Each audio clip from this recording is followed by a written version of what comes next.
Buenos días, chicos. Espero que ustedes y sus familias estén muy bien.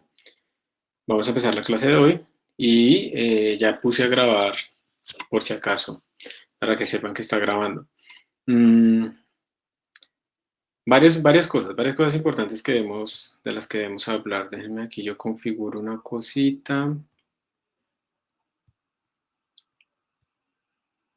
Listo. Algunas cosas importantes. Iba a empezar esta semana la programación en paralelo, pero prefiero hacer esta aplicación antes de empezar programación en paralelo, que eso igual nos va a tomar harto tiempo, simplemente para mostrarles o darles las bases de ciertos problemas que podemos utilizar, que podemos optimizar utilizando programación en paralelo, pues para que ustedes no se queden como cortos pensando en ese tipo de aplicaciones.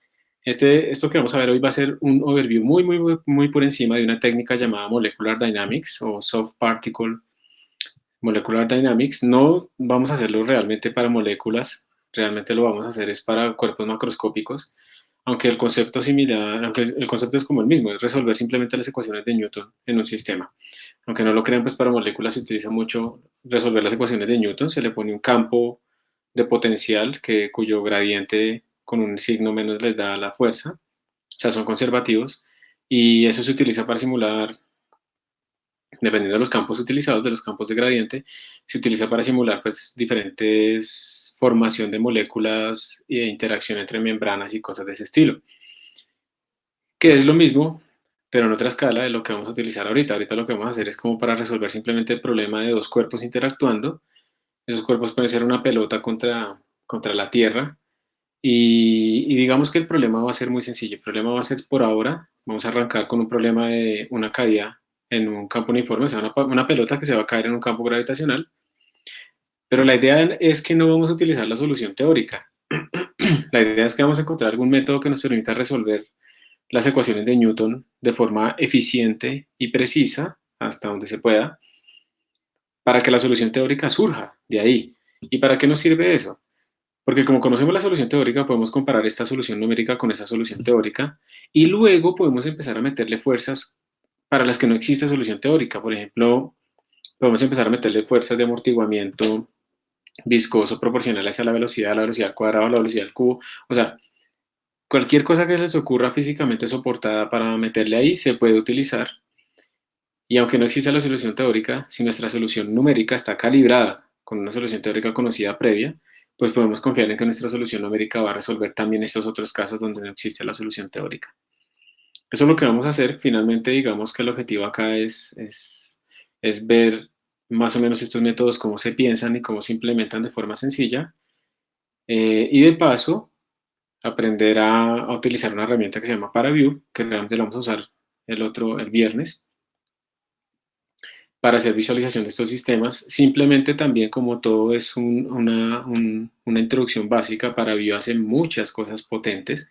Uno lo puede conectar a un clúster y hacer muchas cosas más, para que sea muy eficiente y que maneje 1 millón de partículas y las visualice todas al mismo tiempo y no sé qué. Vamos a ver simplemente una forma sencilla en la que yo puedo imprimir datos para que ParaView me haga la animación de las cosas en 3 dimensiones. Entonces, esa es como lo que vamos a hacer en este módulo. Perdón un momento.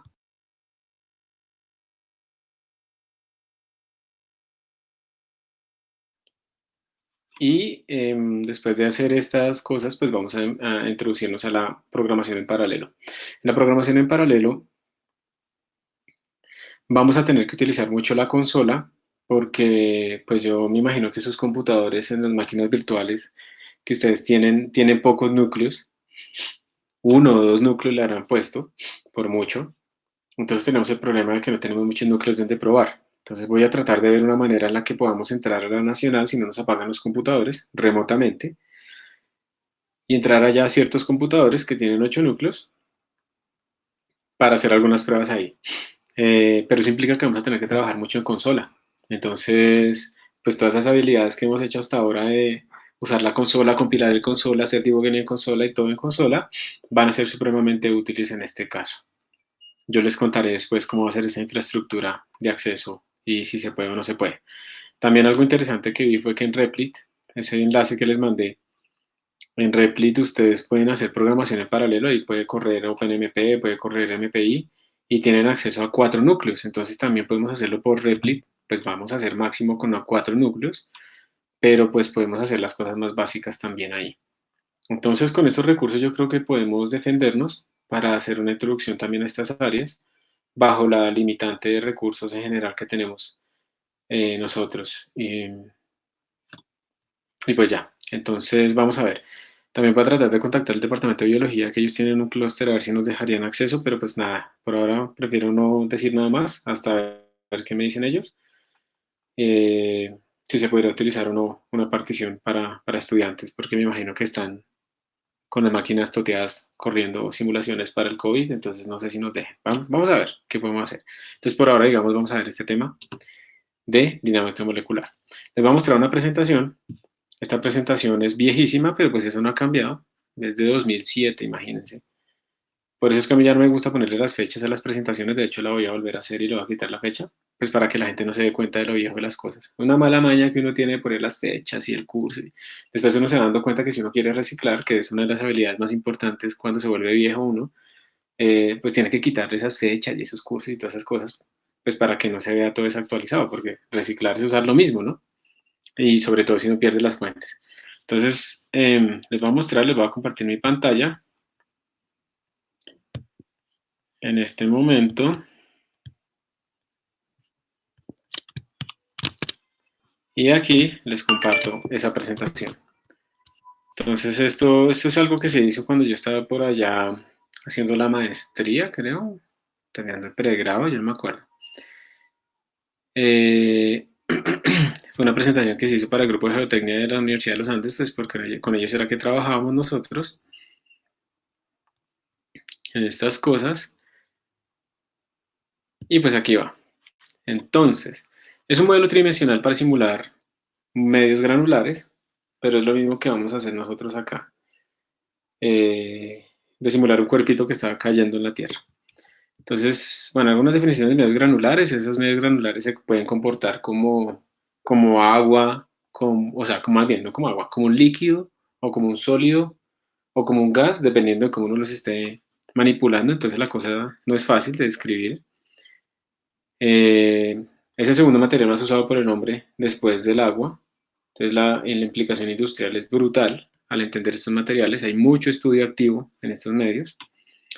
Los ejemplos tienen unas escalas gigantescas, o sea, podemos ir desde cosas desde polvos muy finos, de tamaño de micras, hasta sistemas planetarios, por ejemplo, anillos planetarios y cosas así. O sea, hay una gran cantidad de escalas ahí metidas. Y como lo que uno hace realmente acá es resolver las ecuaciones de Newton, o sea, inventarse las fuerzas que ocurren entre dos cuerpos que interactúan, entonces a esto se le llama pues el molecular dynamics o time driven, pues, por varias razones, pero pues tiene una analogía brutal o directa con la molecular dynamics que se hace para hacer resolver moléculas como tal, sistemas de moléculas. Mm, Básicamente lo que hay que hacer acá es primero escoger el algoritmo de integración translacional y rotacional. Eso lo que quiere decir es ustedes cómo van a hacer para estando en un tiempo t, moverse a un tiempo t más delta t. Ojo que aquí es muy importante que estamos discretizando el tiempo. Entonces se supone que ustedes tienen un estado de fuerzas y posiciones, de velocidades y posiciones, calculan las fuerzas y por algún algoritmo útil ustedes se mueven de un estado, pues en ese tiempo t, a un estado t más delta t. Y estos algoritmos van a depender pues de esa discretización. Y entre más precisos implican más cálculo computacional, entonces ahí es donde está una de las claves de estos métodos, escoger cuál es ese algoritmo que va a integrar las cosas. Otra cosa importante pues es obviamente definir las fuerzas de interacción. Si yo hago que dos partículas reboten entre ellas, pues yo tengo que definir alguna fuerza que haga ese rebote. Y esa fuerza que hace ese rebote pues va a ser una fuerza de contacto que va a tener ciertas propiedades, puede tener histéresis o no, puede ser lineal o no lineal, o sea, puede tener un montón de mecanismos y al final no tiene que ver qué es importante y qué no es.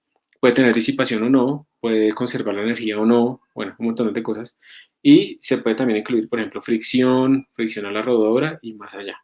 Entonces aquí es donde está como el secreto para aplicar la dinámica molecular, que es escoger las fuerzas y el algoritmo de integración. ¿Qué algoritmo de integración hay? Hay muchos. Ustedes por ahora yo creo que si logran recordar por allá esos cursos de métodos numéricos en programación o si vieron algún otro curso, les hablaba mucho de Runge-Kutta. Y rungecuta tiene un problema en estos casos, y es que rungecuta de cuarto orden, por ejemplo, requiere 4 evaluaciones de la función f, que en este caso de nosotros sería la función fuerza. Eso es muy maluco, porque la función fuerza normalmente es la función que más tiempo se toma de evaluar en este tipo de sistemas. Y si yo la tengo que evaluar 4 veces para tener un algoritmo de cuarto orden en la posición, pues mi programa se va a demorar mucho.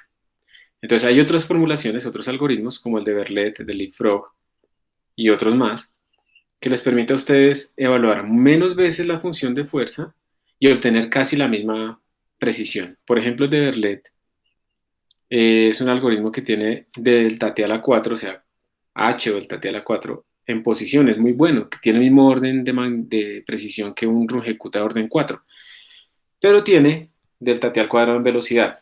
Entonces no es tan bueno para velocidad, pero se utiliza muchísimo cuando uno quiere simular, por ejemplo, sistemas planetarios. Porque en los sistemas planetarios, como la fuerza depende de la posición de las partículas, pues necesitamos es más precisión ahí. Entonces esto se utiliza muchísimo para simular órbitas. El problema de los tres cuerpos, entonces que el Sol, la Tierra y la Luna, ¿sí? Ver las posiciones estables y todo ese tipo de cosas numéricas, ver si el sistema solar es estable o no, que fue donde surgió la pregunta de donde surgió pues la teoría del caos de Poincaré. Eh, Hay otros algoritmos como el de Leapfrog, que es una reformulación del de Berlet, que pierde un poquito de precisión en posición, pero gana en velocidad. Es muy útil, muy usado también. Esos dos algoritmos que tenemos, incluso el de velocidad optimizado, que es delta t a la 4 en posición y en velocidad, ese optimizador requiere más evaluaciones de la fuerza, o sea, nada viene gratis, ¿no? Y uno tiene que escoger. Todos esos tres algoritmos que tenemos allá arriba vienen de algo que se llama la formulación simpléctica. Entonces, si ustedes vieron mecánica analítica, que yo la vi hace muchos años, en este caso lo que estamos diciendo con un algoritmo simpléctico es un algoritmo que conserva el volumen en el espacio de fase. Entonces, si nuestro sistema es conservativo, el volumen en el espacio de fase no debería cambiar. Y eso es lo que hacen estos algoritmos simplécticos. Obviamente esto es numérico, y cuando uno lo implementa en un computador, lo que uno tiene es que la trayectoria real se sigue aproximadamente por la trayectoria numérica dentro como de una sombra, pero no se sale de ahí, y eso es muy útil. Y cuando uno tiene esos operadores simplécticos, uno tiene como un operador de evolución y uno lo puede discretizar, pero esa discretización, como esos operadores no conmutan, entonces esa discretización tiene unos truncamientos, y esos truncamientos son los que surgen en estas formulaciones de velocidad Berlet. O sea, lo que hay detrás es harta teoría. Y son los que se usan precisamente porque tienen estas propiedades de simplicicidad. Yo no sé si se dice así. Y hay otros como el predictor corrector, pues que tienen diferentes órdenes, pero pues, realmente en las pruebas que yo hice para algunas fuerzas no son muy estables. Entonces, lo que más se usa es ver Leapfrog y no sé qué, y lo que les quiero mostrar a ustedes es de dónde se deducen algunos de estos algoritmos. Simplemente para tener la idea. Recuerden, esta no es una clase profunda en donde ustedes van a salir expertos en dinámica molecular, simplemente es para que vean más o menos cómo es la cosa. Entonces, por ejemplo, ¿cómo se deduce el algoritmo de Berlet? Y por favor, interrúmpanme si en algún momento tienen una pregunta de alguna cosa que no entienden. El algoritmo de Berlet se basa, como casi todos estos algoritmos de diferencias finitas realmente, en discretizar y hacer expansiones de Taylor alrededor de ciertos puntos. La ecuación 1 que ustedes ven ahí es una expansión de Taylor alrededor del tiempo t, con parámetro t más delta t. O sea, básicamente estamos diciendo cuál es el valor siguiente en la posición. R es la posición. Si hago esa expansión de Taylor alrededor de t, la expansión de Taylor me dice pues que eso sería igual a R en t, delta t veces la primera derivada, que es la velocidad, más un medio delta t al cuadrado de la segunda derivada, que es la aceleración, más un sexto delta t al cubo, que le llaman el yerk a veces, pero bueno, es b, más términos de orden delta t a la 4. Entonces, cuando ponemos esa O mayúscula ahí, estamos diciendo que estamos descartando cosas que son delta t a la 4, delta t a la 5, delta t a la 6, y como se supone que delta t es chiquito, pues delta t a la 4 es el número más grande de todos esos, porque delta t a la 5 es más chiquito, y delta t a la 6 es aún más chiquito. Entonces uno se queda con ese orden. Y obviamente aquí estamos asumiendo también que las siguientes derivadas también son pequeñas, comparadas con delta t a la 4, a la 5, etc. Entonces uno hace esa expansión del tiempo siguiente, si lo ven es t más delta t, entonces tiempo siguiente. Uno hace la expansión en el tiempo anterior, t menos delta t. Entonces básicamente cambiamos más delta t por menos delta t. Y entonces tenemos pues que ahora se nos va alternando en potencias impares, se nos va alternando el signo. Y ustedes aquí pueden hacer varias cosas. Entonces, revisen por favor la expansión uno y 2 para que estemos de acuerdo con que eso, pues es así es como se escribe.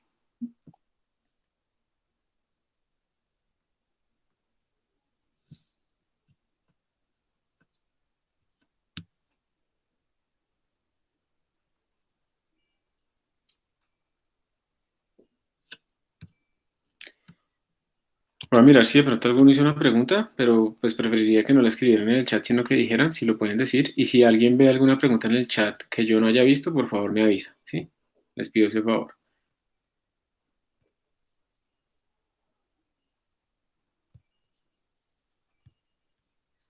Bien, entonces volvemos acá. Entonces tenemos esta expansión uno y 2 y entonces lo que uno puede hacer es sumar y restar para ir cancelando ciertos términos. Entonces, por ejemplo, si ustedes suman la uno con la 2 miren que el término de velocidades se va a cancelar, ¿cierto?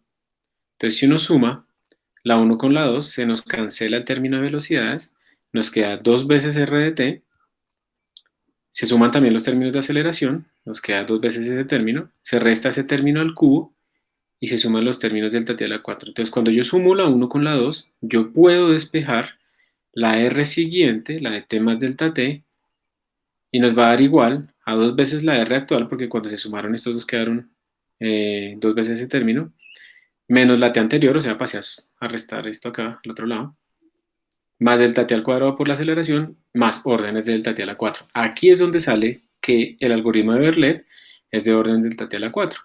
¿Sí lo ven? Entonces, mire que yo puedo pasar al término siguiente de, de la posición, o sea, en t más delta t, en términos de la posición actual, de la posición anterior y de la fuerza actual, porque la aceleración es fuerza sobre masa, según la ley de Newton. Y esto es el algoritmo de integración, un algoritmo de integración que me permite pasar de un tiempo t a un tiempo t más delta t. ¿Qué necesito? La posición actual y la posición anterior. Tengo que guardar esas dos cosas.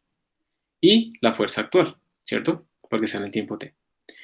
Y ahora si yo resto las ecuaciones uno con 2, si yo las resto, se me va la posición actual, me queda la velocidad, se me va la aceleración, me queda la segunda, la derivada de la aceleración, y entonces vamos a parar ahí.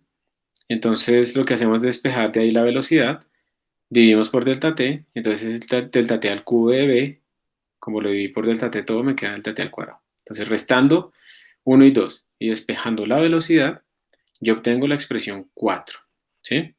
Y la expresión 4 es que es la forma de escribir la velocidad en este algoritmo de Verlet. Entonces, como ustedes se pueden dar cuenta, el algoritmo de Verlet pues, nos da una velocidad con mucha menor precisión.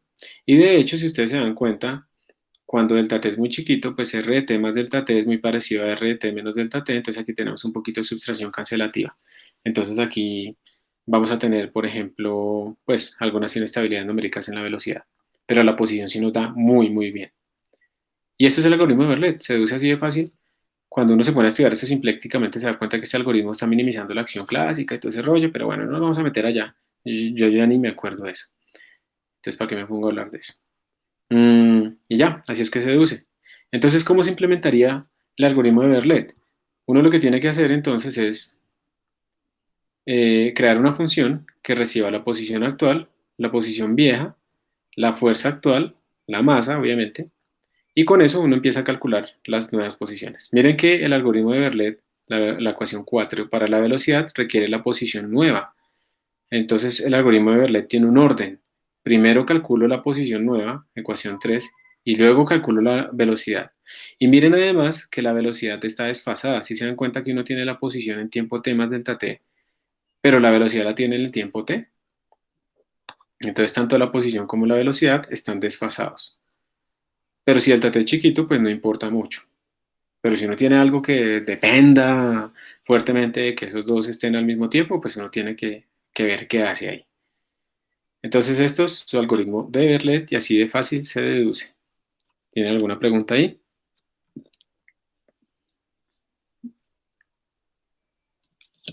Profe, aunque existe ese desfase, el sistema lo va guardando con el valor de t correspondiente.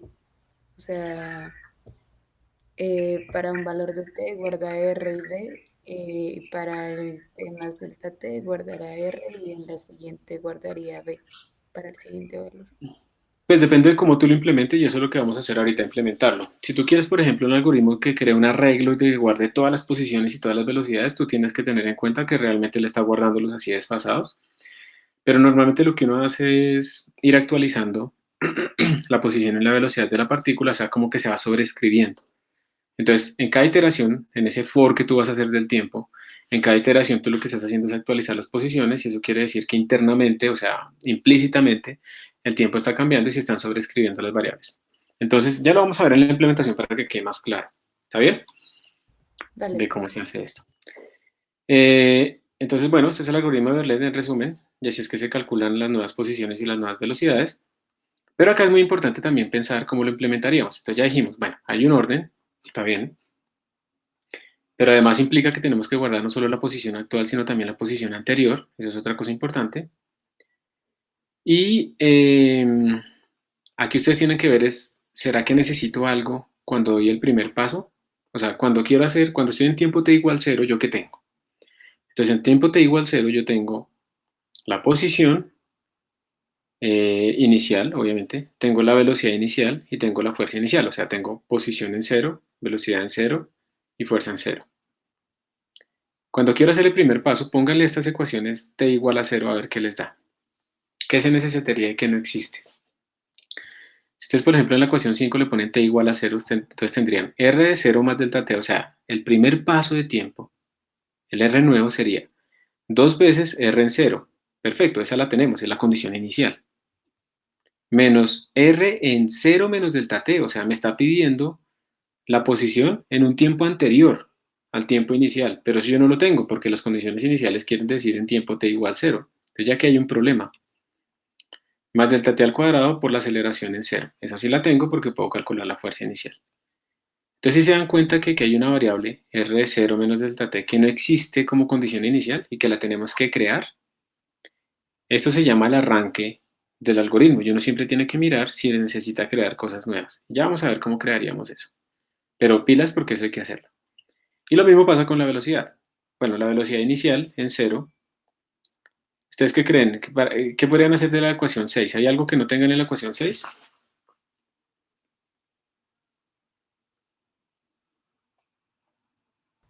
r de t menos delta t. R de t menos delta t. Y tampoco tenemos R de t más delta t porque como R de t más delta t depende de R de t menos delta t, de nuevo tenemos ahí un problema de dependencias, ¿no? Entonces todo se resolvería si lográramos tener R de t menos delta t. ¿Qué se les ocurre a ustedes para hacer R de t menos delta t en el primer paso? O sea, R de 0 menos delta t. ¿Qué harían?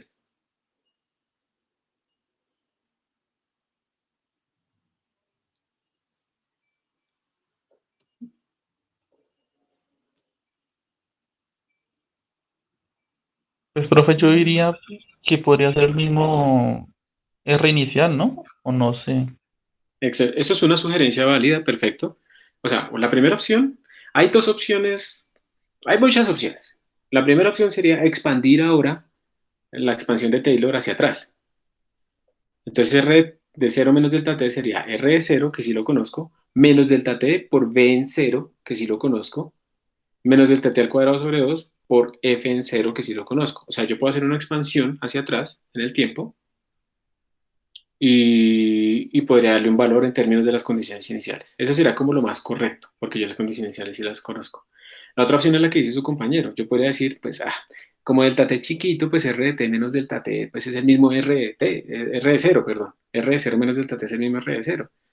Obviamente se está incluyendo un error más grande que hacer la expansión, pero aquí viene otra cosa, y es la siguiente. Si ustedes están haciendo la simulación de un planeta o de un cohete, tienen que ser muy precisos. Y entonces ustedes no pueden, digamos, meter errores en la condición inicial porque eso les va a afectar. Estos sistemas realmente son caóticos en general. Les va a afectar completamente la salida, ¿no? Entonces les va a dar que el cohete está en el polo sur mientras que el cohete realmente llegó fue al polo norte. ¿Sí? Entonces eso es grave. Pero, si ustedes lo que están simulando es un sistema de muchos cuerpos, esas condiciones iniciales no son tan importantes en el sentido en que ustedes esperan que ese ensamble de cuerpos lleguen como a los mismos estados finales bajo fluctuaciones del tamaño del sistema. Y realmente eso es lo que uno espera. Si yo, por ejemplo, lo que voy a simular es muchos cuerpos interactuando, yo lo que debería hacer es muchas simulaciones con diferentes condiciones iniciales, viendo si eso está llegando a la misma condición final. Porque recordemos que estos sistemas en general van a tener dependencia de condiciones iniciales, porque son caóticos en general, es decir, tienen dependencia de condiciones iniciales. Pero si digamos yo tengo un sistema como un medio granular, imagínense un suelo, una arena, que yo estoy espichándola mucho hasta que ya se traba, ya no la puedo espichar más. Pues yo espero que esa densidad final no dependa mucho de las condiciones iniciales con las que arrancó la compresión, si eso no tiene fricción, digamos. Entonces yo obviamente la comprimo con otras condiciones iniciales de velocidad o de posición, pues obviamente me van a dar posiciones diferentes al final, pero la densidad total global de ese material debería ser similar a la primera, bajo fluctuaciones que dependen del tamaño y del proceso que yo hice, ¿no? Entonces, dependiendo del sistema, uno puede hacer lo que nos sugiere aquí nuestro estudiante, que es, ¿me recuerdas tu nombre? Edison, profe Edison Peralta. Edison. Lo que nos sugiere Edison, es que no quiero decir compañero, que es una palabra muy trillada ahí en la universidad y estudiante es como muy seco, ¿no? Entonces, Edison, eh, lo que nos sugiere Edison, que simplemente como tengo un sistema de muchos cuerpos y yo sé que hay dependencia de condiciones iniciales, entonces realmente pues no me interesa ser preciso en las condiciones iniciales, pues hago eso. Le pongo simplemente que R de 0 menos del TT es R de 0 y ya, vivo feliz. Y lo compruebo, ¿no? Hago varias simulaciones que comprueben que esa hipótesis es verdad, o sea, diferentes condiciones iniciales y veo que esté llegando a la misma variable global final, bajo fluctuaciones estadísticas. Pero si estoy modelando un cohete, un misil, o sí, cuando exista la Agencia Colombiana Espacial y vaya a lanzar el primer cohete desde Tumaco, entonces, sí, da lástima que dé risa, da risa triste, ¿no? Pues, porque deberíamos estar en ese punto, pero nos faltan como 100 años. Entonces, cuando lancemos ese cohete, de pronto ustedes son los que la van a fundar y van a empezar a hacer ese tipo de cosas. De hecho, ya existe una agencia colombiana espacial, pero creo que no hace mucho. No hace mucho tanto en tiempo y no hace mucho como en acciones. Entonces, pues porque no hay presupuesto. En todo caso, se lanza ese cohete, pues yo sí necesito trayectorias muy específicas y ahí es muy importante darle de forma lo más precisa posible la condición inicial. Escuché por ahí como un ruido, como en el chat. Sí. Entonces, bien. Mm, el algoritmo Leapfrog se parece al algoritmo de Verlet, pero lo que uno tiene es una expansión, pero alrededor de delta T medios. Entonces, el parámetro de expansión es delta T medios. Uno expande el tiempo T más delta T lo divide entre delta T medios más delta T medios. Realmente la expansión la hacemos alrededor de T más delta T medios con parámetro de expansión delta T medios, pero es lo mismo seguir jugando con estas diferencias finitas. Luego R de T lo expandimos como R de T más delta T medios menos delta T medios. Hacemos la expansión alrededor del mismo punto. Ecuación 7 y 8, miren que arranca en el mismo T más delta T medios. Pero ahora tenemos un menos. Y hacemos el mismo truquito de sumar y restar. Entonces sumamos, restamos y de ahí podemos despejar la nueva posición y la nueva velocidad. Entonces, como pueden darse cuenta, la ecuación 9 y 10 son muy parecidas pues a las ecuaciones, digamos, que uno obtendría de expansiones normales. El R del tiempo siguiente es el R actual más la velocidad en el tiempo t más delta t medios, o sea, es una velocidad en un tiempo intermedio. Y esto tiene orden delta t al cubo. La ecuación 10 les dice a ustedes, la velocidad siguiente es la velocidad anterior, pero miren que la velocidad no está en tiempo t centrado, sino en tiempo t menos delta t medios, más delta t por aceleración. Ambas expresiones son de delta t al cubo, y pues ganamos en velocidad, pero perdimos en posición. ¿Qué creen ustedes? ¿Que está bien calcular primero la 9 y luego la 10 o que primero toca la 10 y luego la 9?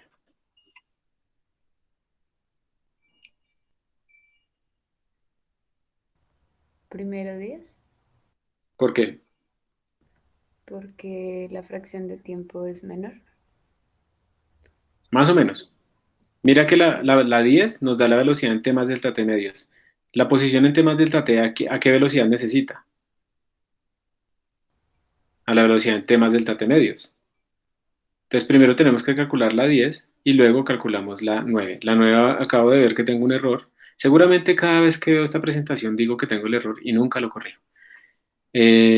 Porque posición no es igual a posición más velocidad. Aquí hay que multiplicar por delta t medios, ¿no? La velocidad en la ecuación 9. Entonces el algoritmo de Leapfrog pues es este, pero implica que primero ustedes calculan la velocidad en t más delta t medios y luego sí calculan la posición. ¿Y por qué? Porque la posición nueva requiere de la velocidad nueva. Eso es lo que tenemos. Ahora piensen, por favor, qué problema podríamos tener para arrancar este proceso en las condiciones iniciales. T igual 0 y ahora vamos a pasar a 0 más delta t. ¿Qué podríamos tener que no esté en las condiciones iniciales? Miren la ecuación 10.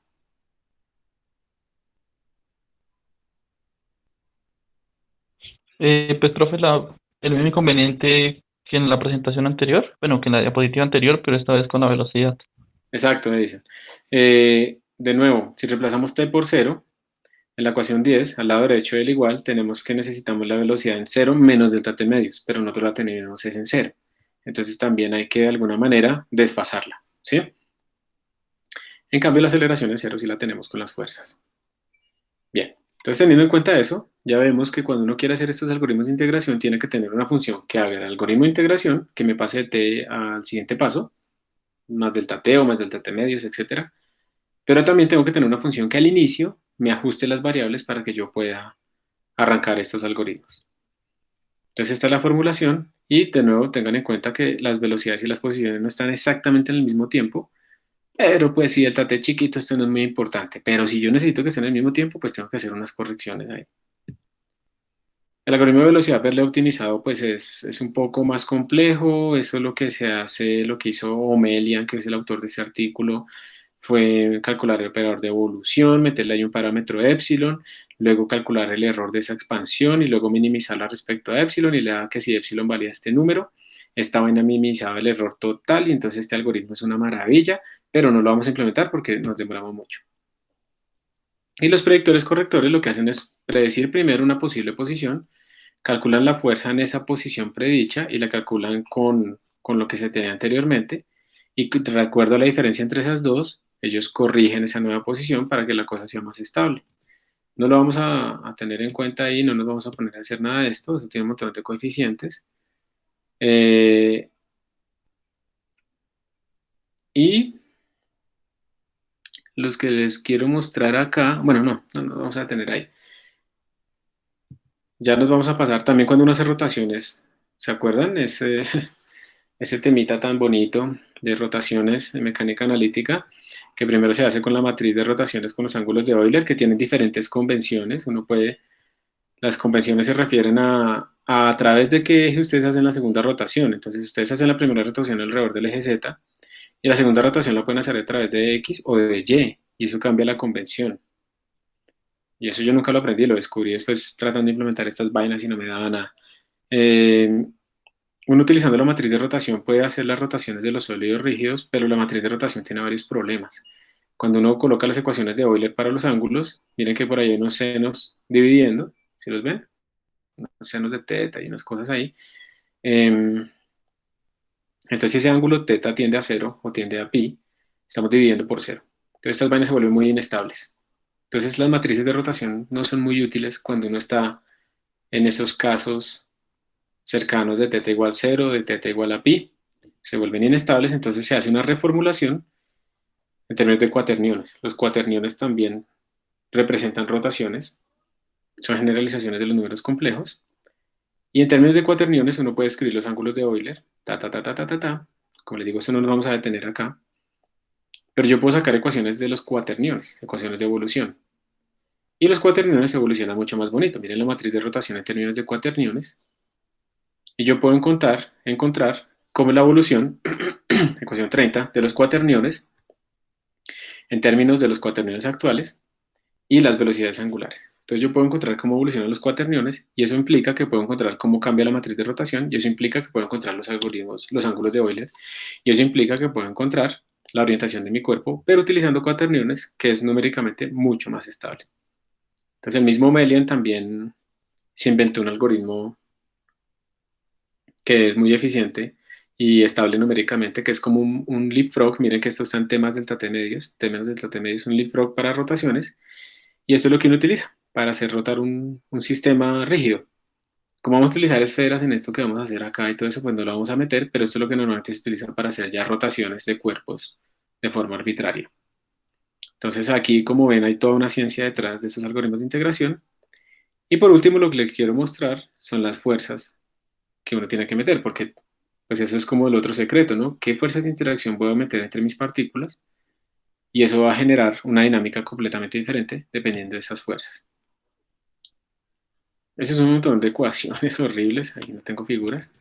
Lo que vamos a definir es básicamente lo siguiente. Ustedes tienen, falta la figurita de esto. Yo la tengo en otra presentación, pero no voy a poner a buscarla ahorita. Tiene vectores de posición y radios. Los vectores de posición son con la flechita, los radios son con la R mayúscula. Cuando ustedes tienen dos partículas, y aquí es donde uno dice que esto es of particle molecular dynamics, cuando ustedes tienen dos partículas que se tocan, lo que vamos a suponer es que hay como una interpenetración entre ellas. Realmente es una deformación, ¿no? Y esa interpenetración se mide por este parámetro h. Me dice qué tanto se están interpenetrando. Lo que uno espera es que entre más interpenetrados estén, pues haya más fuerza de repulsión, porque es como que las partículas se deformaron mucho tocándose, ¿no? Y uno puede definir un montón de vectores en ese punto de contacto, como el vector normal al contacto, la velocidad relativa, la velocidad tangencial, la velocidad normal, que va en la dirección del vector normal, la tangencial sería la velocidad original menos su proyección normal. Y bueno, un montón de cosas se pueden definir ahí, ¿sí? También en rotaciones. Entonces hay un montón de fuerzas que uno puede meter. Aquí lo que me interesa simplemente es cuál es el efecto. O sea, usted lo que tiene que pensar es cuál es el efecto que quiero simular. La fuerza de Hertz es una fuerza de repulsión. Y lo que sirve es para que las partículas reboten unas contra las otras. Entonces, si yo quiero que dos partículas reboten cuando se tocan, tengo que generar una especie de fuerza de repulsión. Esto es diferente a una fuerza de repulsión eléctrica, porque la fuerza de repulsión eléctrica actúa así no se estén tocando, ¿cierto? Porque es de larga distancia. Acá estamos hablando de fuerzas de repulsión de contacto, o sea, solamente actúan cuando se tocan. Entonces, esta primera fuerza en dirección normal, la de Hertz, lo que hace es que las partículas reboten. Puede ser de Hertz, que es no lineal, o puede ser un resorte lineal, y entonces conserva la energía en general. Si yo quiero que además de que cuando reboten pierdan energía, que es lo que uno espera cuando uno pone a rebotar una partícula en el suelo, que vaya perdiendo energía, famoso coeficiente de restitución, pues uno tiene que meter también una fuerza que disipe energía. Normalmente es una fuerza de tipo viscoso, por ejemplo. Entonces el efecto físico de esta primera fuerza de Hertz es que rebote. El efecto físico de esta fuerza de amortiguamiento es que vaya perdiendo energía en cada choque. Y si las cosas rotan una contra la otra, uno también puede poner un torque que también disipe energía. Es decir, aquí uno lo que tiene que buscar cuáles son los mecanismos de disipación de energía y cómo los podría modelar contacto a contacto. Eso en dirección normal. En dirección tangencial pues uno puede tener fuerzas de rozamiento, al deslizamiento, a la rodadura y pues estática, ¿no? Fuerza de fricción estática. Y externamente pues fuerzas de gravedad. También pueden haber más fuerzas como cementantes, o sea, que las cosas se quedan pegadas como en un cemento, en un pavimento. Capilares cuando hay un poquito de agua y se forman túneles capilares. Cuando ya hay mucha agua hay otro tipo de fuerzas. Electrostáticas, eso es un problema grave también con ciertos polvos. Los polvos se cargan por fricción y se pueden explotar. Entonces esto se simula en algunos casos. Y bueno, hay un montón de cosas más. Entonces dependiendo del efecto que uno quiera estudiar, pues mete diferentes fuerzas. Y pues la que ustedes vean, digamos, este es la fuerza de Hertz. Tiene que ver con los radios reducidos, con los módulos de Young y la interpenetración a la 3 medios. Por eso es una fuerza no lineal. Y más o menos, esto es lo que está allá arriba a la izquierda, es que las simulaciones no se ven, aquí hay unas animaciones bonitas. Lo que se ve allá a la izquierda es la gráfica de la energía después de varios choques. Y como ustedes pueden ver, la energía más o menos es constante, porque si se fijan en la escala vertical, pues esto no está cambiando, sino por allá como en la quinta cifra decimal, o en la sexta cifra decimal, y por eso no se ve. Entonces esto más o menos conserva la energía. Esto es cuando añadimos amortiguamientos. Entonces, esperen un momento a ver si tengo la versión original, que es más bonita. Pero no quiero que vean todas las cosas que tengo ahí. Entonces voy a parar un momento la presentación,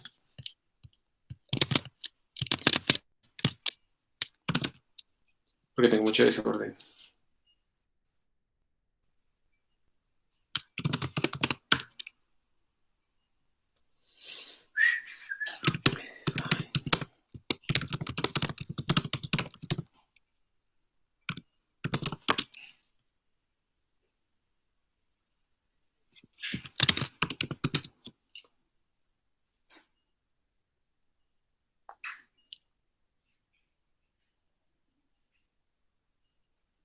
A ver, de pronto está acá.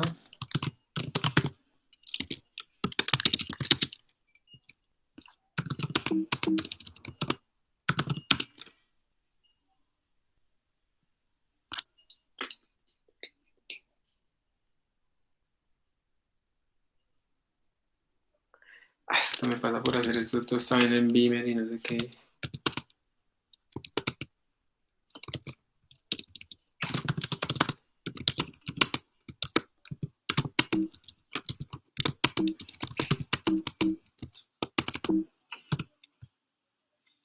A ver.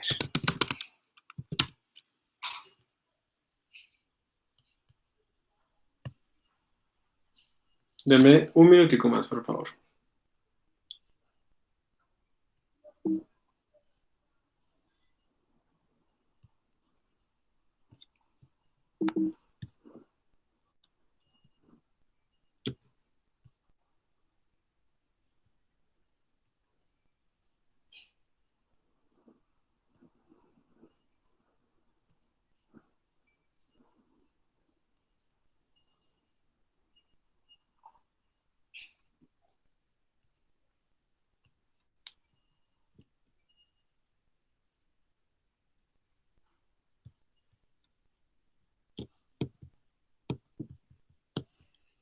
No, aquí no está.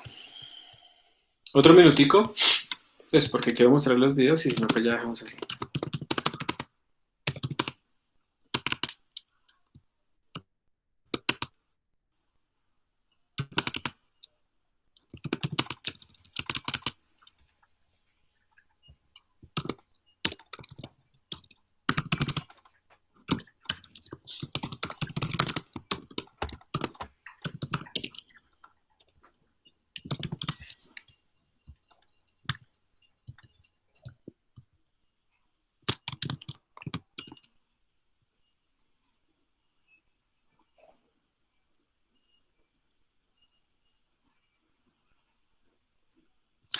Pero a ver si aquí me abre.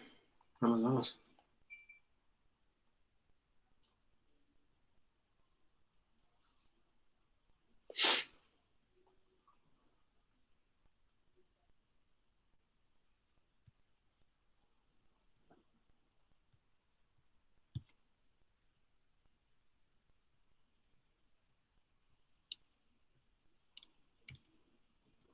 Sí, vamos a hacerlo con esta.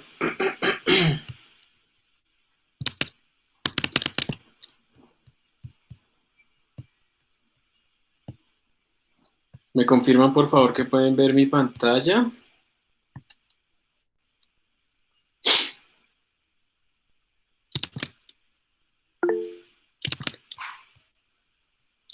Listo, gracias. Entonces aquí está la figurita de las partículas interpenetrándose. Entonces tenemos posiciones de las partículas. Tenemos una interpenetración, que es como esa zona sombreada. Y tenemos aquí las fuerzas que uno utiliza. Entonces aquí lo que importa no son todas esas ecuaciones, sino simplemente el significado. La primera lo que hace es que las cosas reboten, la segunda lo que hace es que se pierda energía. A la tercera que tenemos acá es un torque de rotación también para perder energía. Tenemos fricción de rodadura, tenemos fricción de dinámica y tenemos fricción estática. Estos son los efectos, digamos, que uno tiene. En el de arriba estamos haciendo un retro de billar. De si ustedes se dan cuenta, la partícula está sobre la superficie, yo le pego por debajo. Entonces tiene velocidad inicial hacia la derecha, pero rotación saliendo de la hoja. Entonces, por la fricción que tiene con el suelo, la partícula se devuelve. Y en la animación de abajo lo que tenemos es lo mismo, pero simplemente le estamos dando una posición inicial. Entonces, con una altura inicial. Entonces la partícula además está rebotando y en cada rebote está perdiendo energía y al final se queda quieta. Entonces aquí a la izquierda ustedes pueden ver primero la parte en la que la partícula está rotando y está deslizándose porque su velocidad de rotación no está linkeada a la velocidad de traslación. Luego está rodando en una zona y luego se queda quieta. ¿Sí? Tenemos aquí velocidad en función del tiempo. Y en la parte de abajo es básicamente el mismo mecanismo, pero simplemente tenemos además rebotes. Entonces, mientras la partícula está en el aire, las velocidades son constantes y no cambian. Y cada vez que rebota en el suelo pierde tanto energía en dirección vertical como energía por fricción en dirección horizontal. Entonces eso es lo que quería mostrarles ahí. Esto es bastante corto, esta animación. Así tengo aquí más animaciones. Ah, sí, aquí están las otras animaciones. Entonces, por ejemplo, esta es cómo se comporta cuando tenemos solamente fricción, solamente tenemos fuerza de ejercicio. Entonces, si ven que rebote, rebote, rebote, se mantiene como a la misma altura porque la fuerza de ejercicio solamente simula el rebote y no pierde energía. Acá tenemos, por ejemplo, lo mismo, pero ahora le metemos disipación. Entonces rebota y va perdiendo energía. Y obviamente la fortaleza de esta disipación me va a dar también un valor de coeficiente de restitución. Y aquí tenemos otros experimentos, por ejemplo, una partícula está rotando sobre ella misma y yo quiero que eso también se disipe, que se quede quieta, entonces ahí se va quedando quietica.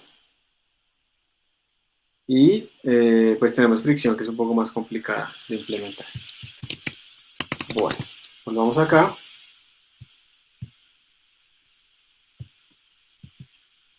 Entonces están los diferentes efectos. ¿Qué pasa esto?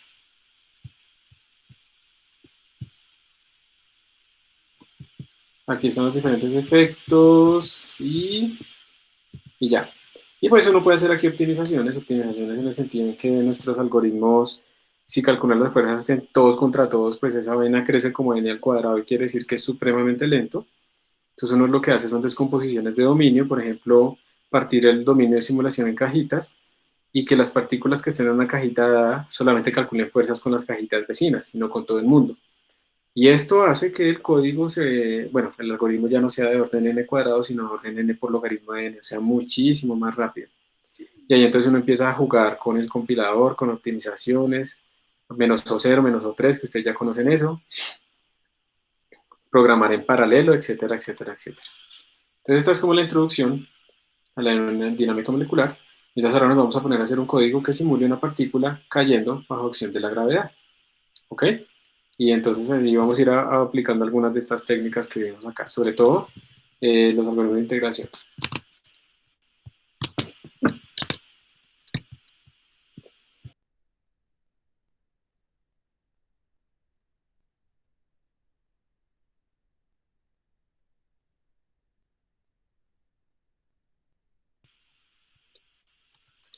Bueno, entonces, yo no sé si hacer esto en Fluids. Sí, hagámoslo en Fluids para que ustedes lo vayan teniendo, porque les voy a pedir un screenshot ahorita, que me lo envíen y que además con eso llamamos lista.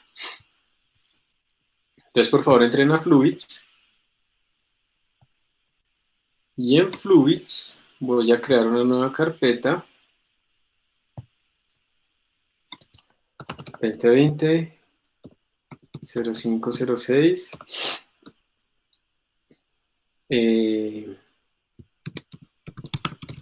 Molecular Dynamics 1. Y ahí vamos a crear una que se llama MD versión 1. Vamos a ir poco a poco cambiando ese código.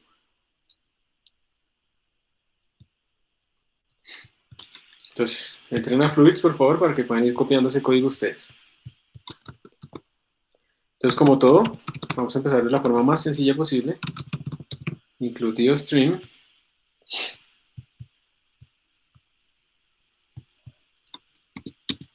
Int main void return 0. Y listo, este es nuestro primer programa de dinámica molecular, que no hace nada. Pero pues como se llama MDB1, pues es dinámica molecular. Entonces, anotemos aquí un poquito el objetivo de lo que queremos hacer. Vamos a hacer un comentario de varias líneas. Este programa simula un cuerpo que cae bajo acción de la gravedad y en el futuro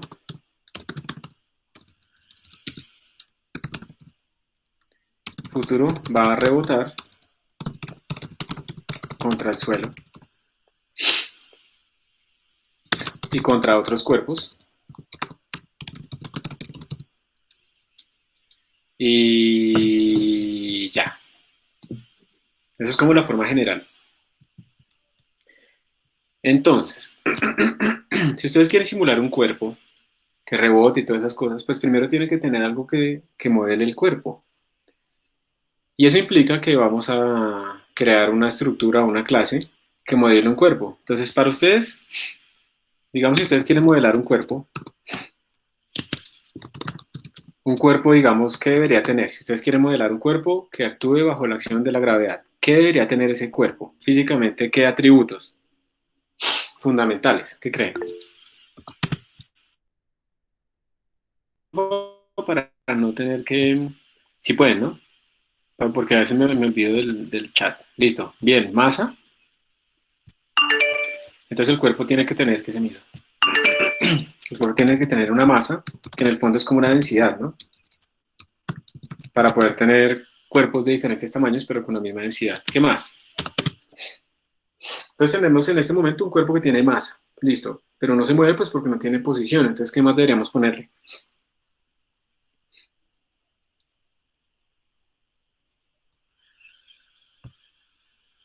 Una forma. Muy bien.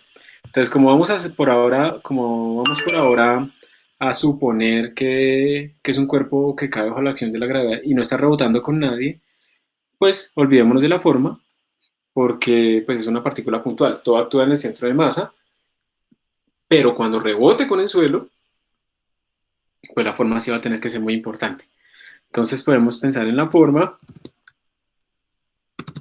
pero la dejamos en paréntesis. Y la forma más sencilla posible sería una esfera. Es lo más sencillo posible. Si no, vamos a poner un cuerpo humano y ¿sí? Que se deforma y todo eso. Entonces una esfera rígida. Mm, condiciones iniciales. Condición inicial, eso. Exacto, condiciones iniciales. Que eso implica entonces que tenemos que tener como una posición y una velocidad. Entonces vamos a crear unos arreglos, como por ejemplo R de 3, que sea la posición en X, Y, Z. Vamos a hacerlo de unas en 3 dimensiones. B de 3, que sea la velocidad en X, Y, Z. Fuerza en X, Y, Z. Y pues por ahora tendríamos esto, ¿cierto? Esto nos permitirá tener la posición en un tiempo t, la velocidad en tiempo t y la fuerza en tiempo t en 3 dimensiones. Entonces tendríamos estas tres cosas, masa, forma, posición, y ya, ¿no? Por ahora, para esa cosa sencilla, no necesitamos más. O sea, uno podría pensar, no, que la temperatura, que, bueno, otras propiedades físicas, pero para esto en particular, un cuerpo cayendo bajo la gravedad, no necesitamos nada más. Entonces tenemos que hacer eso primero. Condiciones externas.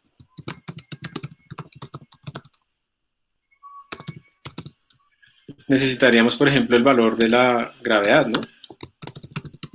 Valor de la gravedad, por ejemplo, y con eso podríamos simular un cuerpo cayendo en la Luna simplemente cambiando eso, o sin gravedad poniendo la gravedad igual a cero. En cuanto a funciones, ¿qué necesitaríamos en cuanto a funciones? ¿Qué creen?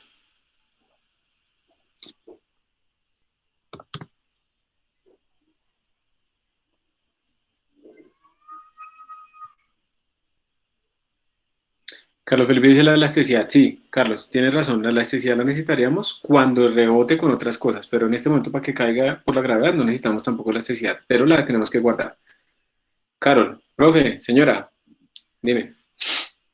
Es que no sé por qué, ¿qué?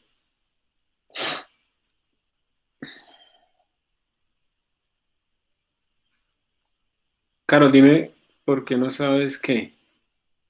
No me entra Fluids. O sea, tú ya entraste en Fluids, pero no ves el código. ¿Es lo que quieres decir?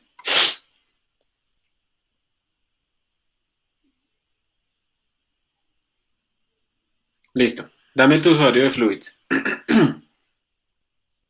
Son las tres ganadoras. Creo que también tenemos problemas. ¿Pueden escribir su usuario de Fluids y yo los añado acá? Listo. Entonces yo no sé si esto funcione. Eh,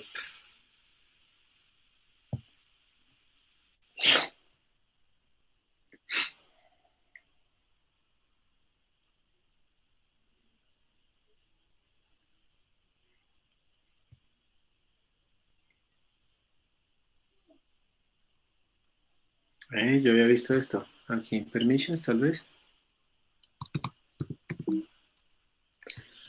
Y voy a añadirte acá directamente.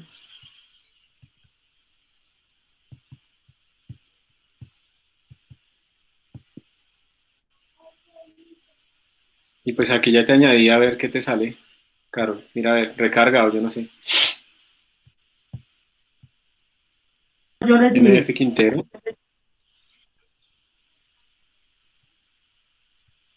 Mía García Ru, Miguel Ángel, yo ya hice esto anoche con tu cuenta, recarga porque ya debería aparecer. Vamos a ver, pero aquí no está. Lo voy a volver a hacer.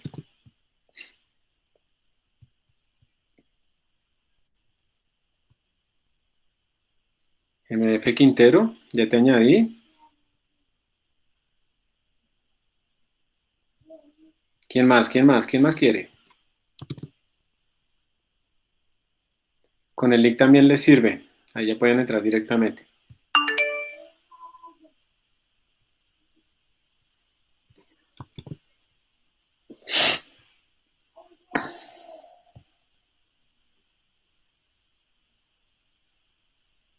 Entonces ahí están añadidos los que pusieron ahí que no estaban. Bueno, listo. En funciones, entonces, lo que dicen en el chat, lo que dijo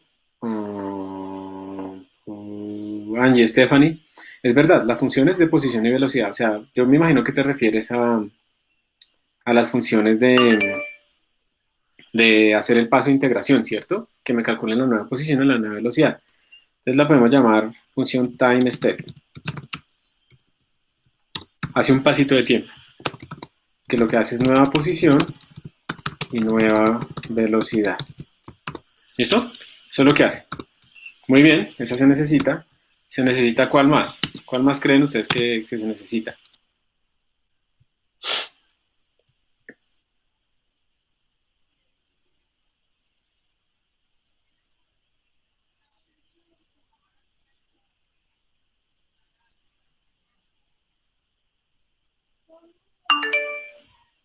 Y la que me ayuda Entonces, como a arreglar las variables para iniciar.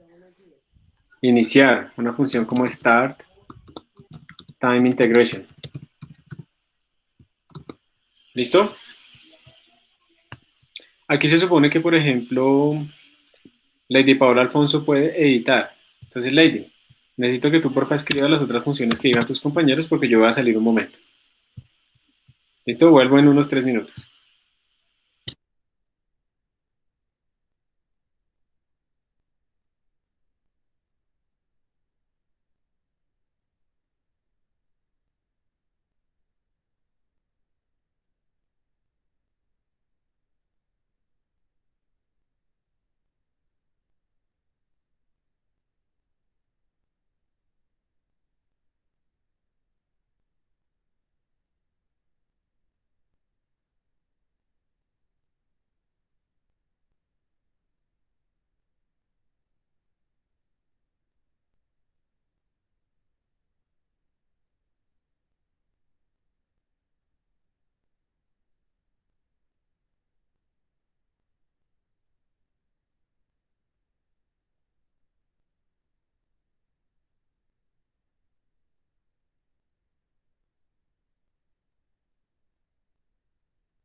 Tal vez una fuerza para el rebote, lo que él decía de la fuerza de Hertz. No sé.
Entonces voy a leer lo que dijeron, una para implementar la fuerza de Hertz, ajá, o sea, calcular las fuerzas, una que implemente la gravedad, otra el amortiguamiento, perfecto, o sea, Carol, hay que poner una que calcule fuerzas, si se va a hacer fricción, amortiguamiento, el piso, o sea, yo creo que todos están de acuerdo en que se debe implementar una función que calcule fuerza, y Carlos dice una función que guarde los datos, que los imprima o alguna cosa para luego graficarlos. Eso también es muy importante porque necesitamos visualizar.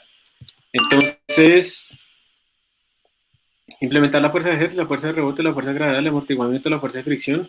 Gracias, Lady. Todas esas son como una función de fuerza. ¿Sí o no? Una función de fuerza que haga todo esto. Ahora, un consejo. Armen esto siempre de a pocos. Si ustedes en este momento implementan fuerza de Hertz, fuerza de fricción, que es la misma de rebote, ¿no? La fuerza de Hertz, la fuerza de rebote, la fuerza de gravedad, todo ese montón de cosas de una vez, ustedes no van a saber si hay algo mal, que está mal. O sea, dinámicamente eso va a hacer cosas y ustedes no saben bien qué es lo que está mal. Entonces, por ahora lo vamos a hacer solamente con fuerza de gravedad. Entonces, voy a borrar un poquito. No voy a borrar. Voy a poner acá una función que se llame compute force. ¿Sí? Que va a tener todas estas que ustedes pusieron aquí.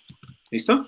Que la fuerza de Hertz, que la fuerza del rebote que es la misma, la fuerza de gravedad, el amortiguamiento, y por ahora solamente vamos a poner la fuerza de gravedad. Esa es la única que vamos a poner por ahora.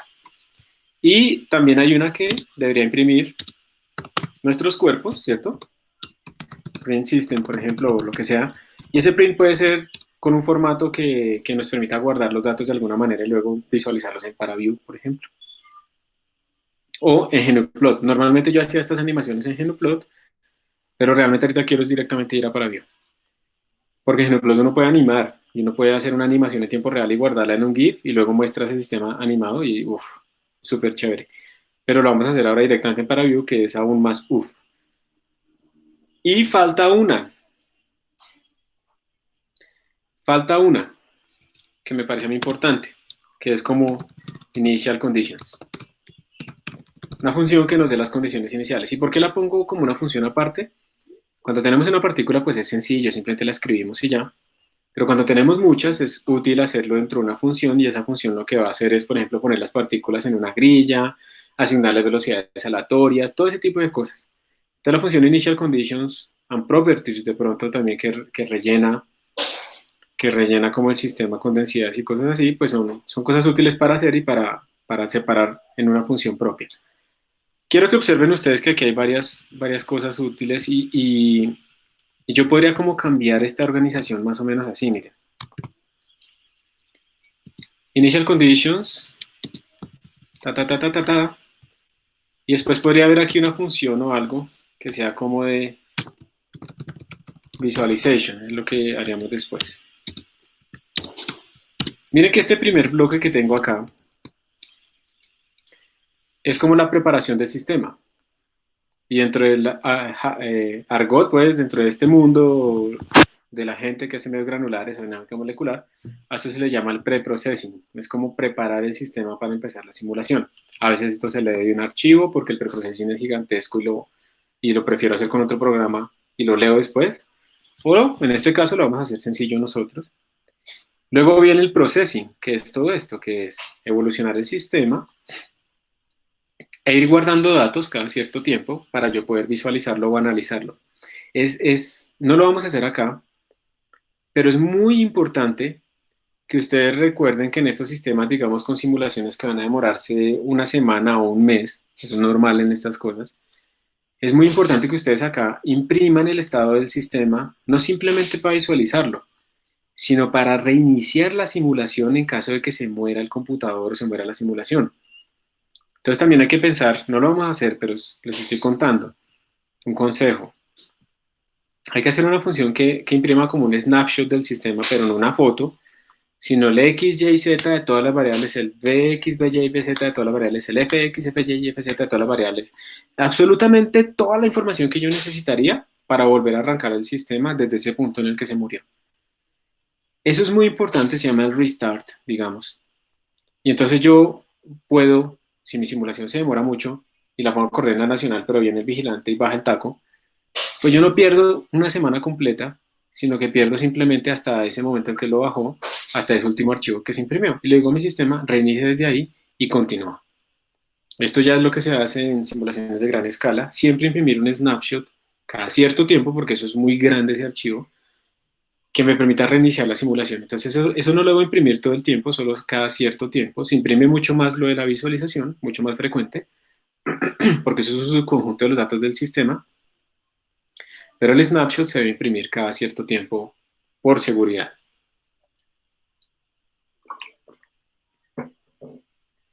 Y luego de que yo hice toda mi simulación, imprimí datos y todo eso, yo ya se acaba la simulación y vengo a la parte de visualización. A eso se le llama el post-processing. La visualización no tiene que ver con la simulación, o sea, uno puede hacer una visualización mientras corre el sistema y es muy importante también hacerlo y útil para ver si todo va bien, pero ya las visualizaciones grandes, con ParaView y todo eso, uno realmente las puede hacer después. Post-processing, o sea, se hacen después de que corre la simulación. Les cuento, nosotros digamos en este caso tenemos simulaciones que corrieron hace, por ejemplo, yo todavía estoy sacando datos de las simulaciones que corrieron en el doctorado. ¿Sí? Entonces, no, que ahora miremos tal cosa. Entonces uno ahí coge esas simulaciones viejas, esas ya corrieron, y uno simplemente las postprocesa otra vez, le saca nueva información. Entonces, más o menos eso es lo que uno debe hacer en estas cosas, ¿sí? Aquí lo vamos a hacer de forma muy sencilla. Entonces, ya está. Esto es como la estructura básica, no vamos a hacer todo eso del postproceso y no sé qué, pero quería como darles a ustedes las etapas generales que deben pasar acá. Entonces, esto es muy importante que ustedes hayan pensado qué es lo que se necesita, porque esto es lo que vamos a hacer ahora nosotros a continuación. Entonces no sé si aquí se puede,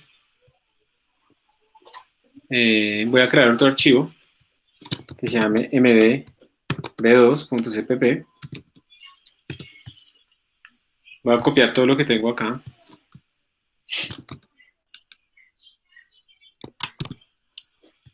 Y lo voy a copiar acá. Y vamos a empezar a hacer esto de una vez.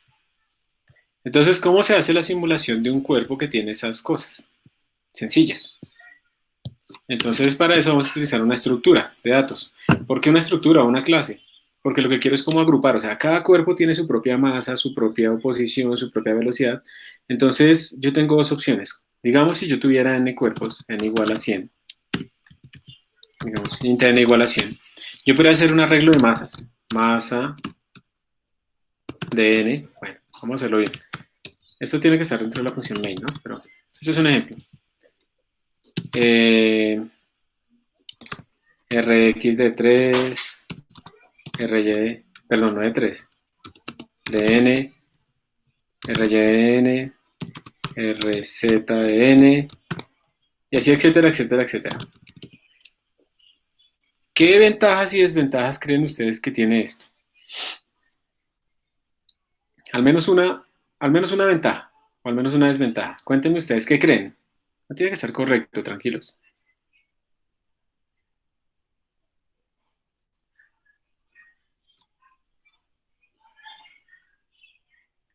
¿Se les ocurre algo?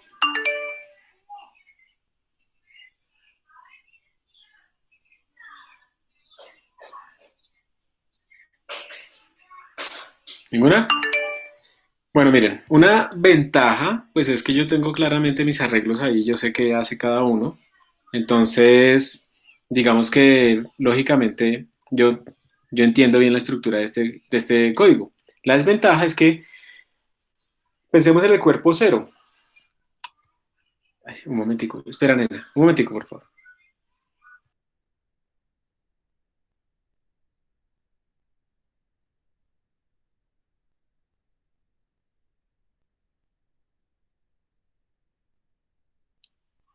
Ya, entonces piensen ustedes en el cuerpo cero.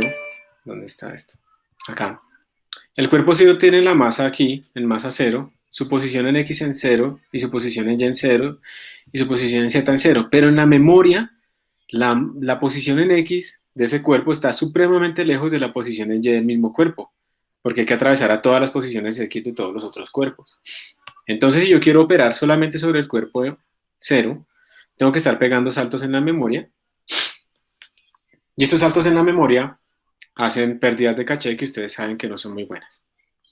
Entonces, si yo lo que quiero es más bien tener los datos de un cuerpo cerca, yo no debo hacer esto, yo no debo hacer arreglos de datos, sino que debo más bien agrupar en una estructura los datos de cada cuerpo y después hacer un arreglo de estructuras. Eso quiere decir que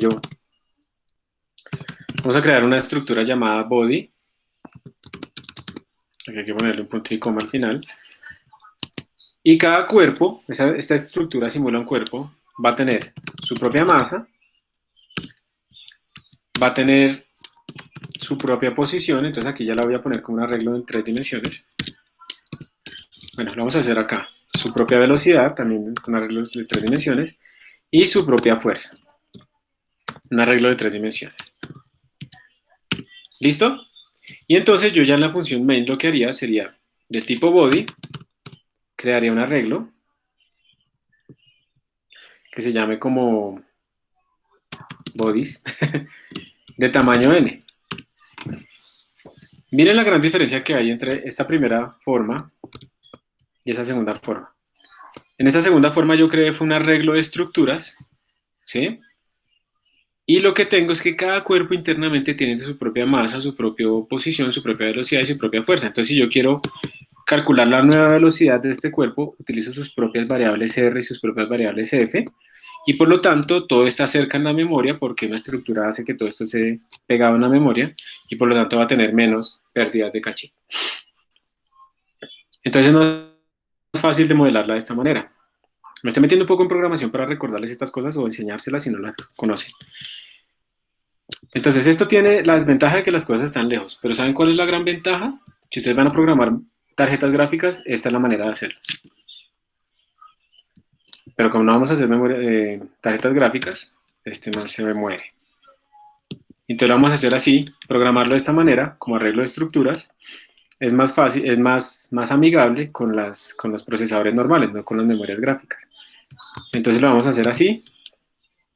Creamos una estructura y acá dentro de la función main vamos a declarar nuestra regla. Entonces espero que les haya quedado claro por qué creamos un cuerpo de esta manera. Profe, porque es más útil para las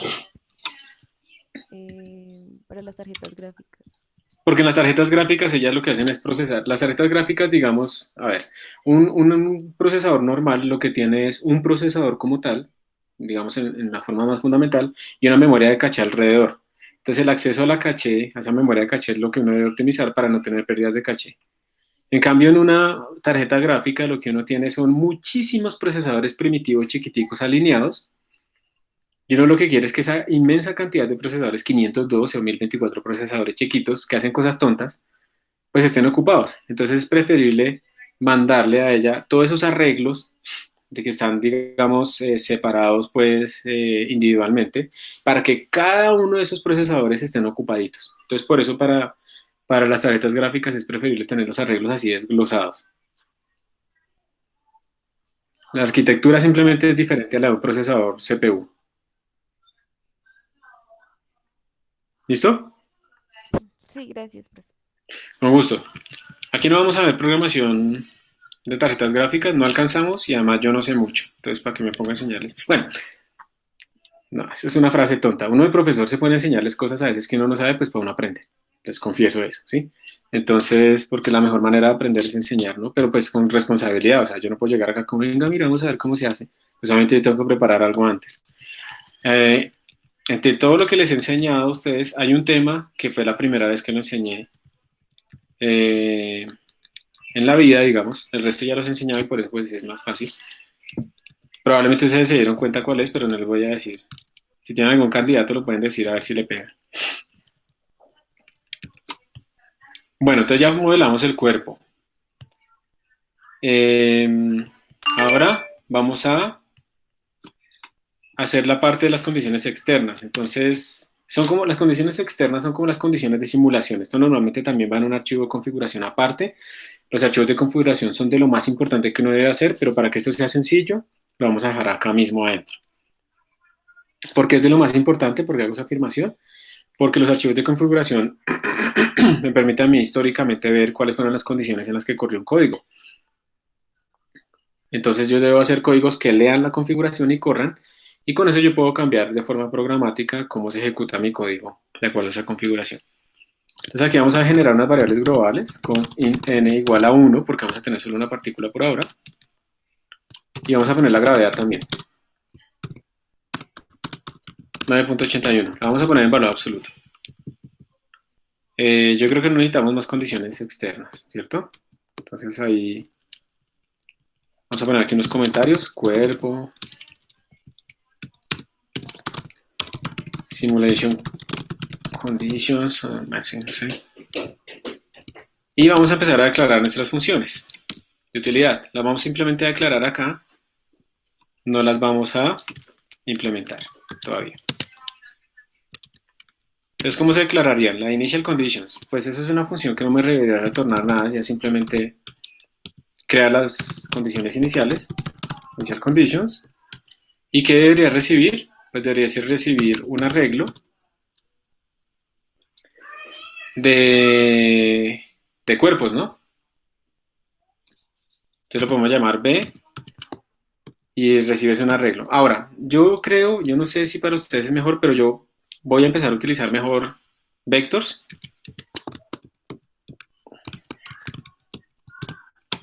para manejar estos arreglos, por si esos vectors deben cambiar de tamaño. Entonces prefiero que esta cosa reciba un vector, entonces eso se utiliza std vector de tipo body, y como yo lo voy a modificar, lo debo recibir por referencia. Entonces lo voy a llamar bodies también aquí, localmente. Entonces esto implica que acá en mi función main, esto no es un arreglo así feo, sino que esto es un vector, std vector de tipo bodies, va a guardar bodies, y lo va a inicializar pues con n de esos. Entonces es mucho más ordenado, y mucho más fácil y maneja mejor la memoria trabajar con vectors, porque no nos tenemos que encargar nosotros de liberar memoria, que no sé qué, que el stack, que el heap, toda esa vaina.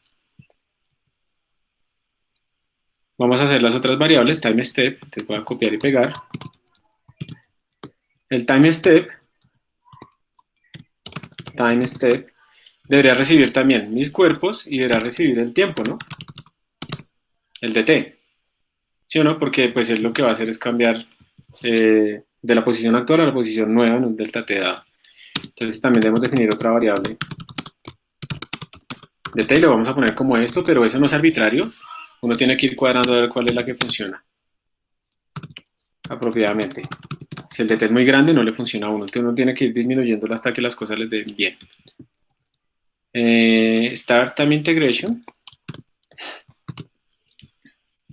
Entonces time step recibe los cuerpos en referencia, también los va a modificar, y también el dt, porque recordemos que eso requiere por allá el dt también. Y tenemos una que se debe llamar compute force,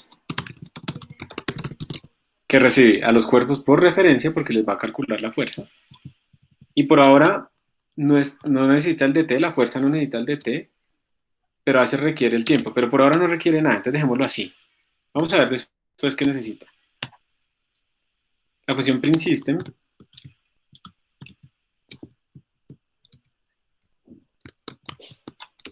print system es una función que recibe los cuerpos de nuevo por referencia, pero como solo los va a imprimir, no los va a modificar, la recibe como referencia constante. Y probablemente esta función requiere imprimir también el tiempo, ¿no? Entonces deberíamos mandarle también el tiempo. Profe, una pregunta. Señor.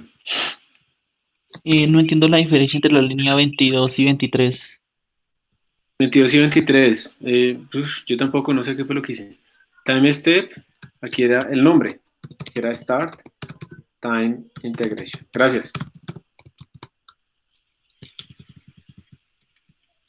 Era el que no le había actualizado el nombre. Y ya. Entonces con eso después la visualización la hacemos con una herramienta externa. Entonces con esto quedan nuestras funcioncitas. Y ahora nos toca implementarlas, ¿cierto? Irlas implementando una a una para ver cómo está funcionando el sistema. Entonces vamos a guardar esto, Molecular Dynamics 2. Vamos a copiar y pegar para ir a Molecular Dynamics 3, para ir viendo cómo es evolución poco a poco.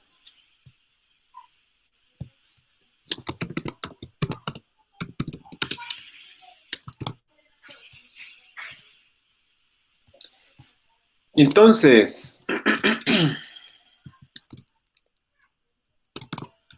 copiarlas aquí abajo. Aquí ustedes ven que es preferible haber modularizado esto en varios archivos, pero por ahora lo vamos a dejar así.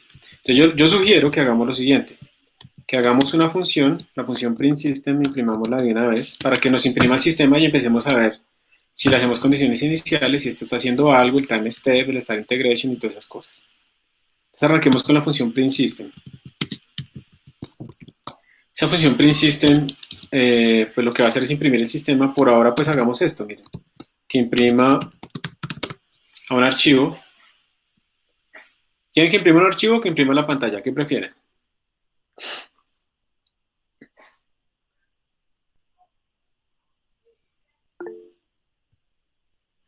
Archivo, listo.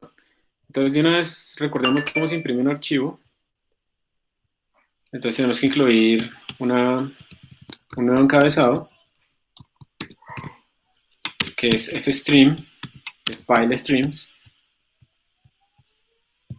Entonces aquí vamos a declarar, uy, yo no me acuerdo cómo era eso, std, of stream, fout, y creo que aquí lo inicializo con el nombre. Entonces digamos, pongámosle datos.txt, y aquí creo que le tengo que decir el modo, que sería de salida.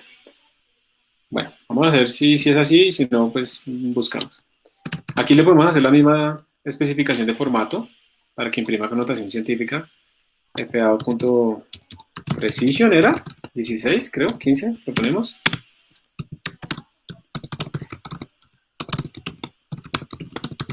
Y esto para que imprima notación científica.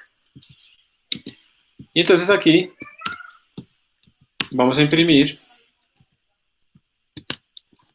para cada uno de los elementos de ese arreglo, de los bodies. Entonces, ¿ustedes conocieron los for automáticos en C++? ¿O solo conocen los for int i igual 0, o sea, iterados con índices?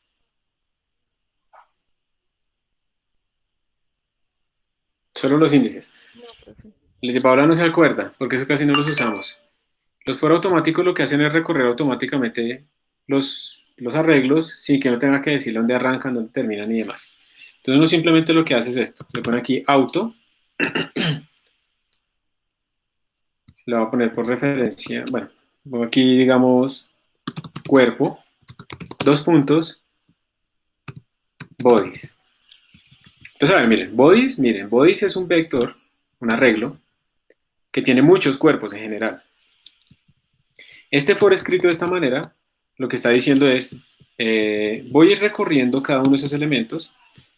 Cuerpo va a ser una variable que me va a ir recorriendo cada uno de esos elementos. Entonces, en la primera iteración de este for automático, cuerpo es igual a bodies de 0. Y él hace lo que yo le ponga acá. Él mismo, ese for, luego actualiza cuerpo para que sea bodies de 1. Y hace todo lo que está acá. Luego cuerpo se actualiza para que sea bodies de 2. Y hace todo lo que está acá. Y así sucesivamente. Sin escribir tantas cosas. Entonces, este for lo que está haciendo es recorrer él mismo. Él sabe en dónde arranca y dónde termina el vector. Él va recorriéndolo automáticamente, va creando una variable cuerpo cada vez que hace una iteración nueva y va corriéndose dentro del arreglo y va haciendo las instrucciones que yo ponga acá. Entonces yo le voy a decir, por favor, imprima cuerpo punto, entonces le vamos a decir que imprima, por ejemplo, la posición, R de 0, un tab, bueno, un tab no, es mucho espacio, un espacio así, cuerpo.r de 1, esa es posición en Y, dos espacios, cuerpo.r de 2, dos espacios, y como ya me cansé, entonces voy a poner esto, copiar y pegar. Sí, es muy poca lucha, ¿no? Y ahora para las velocidades.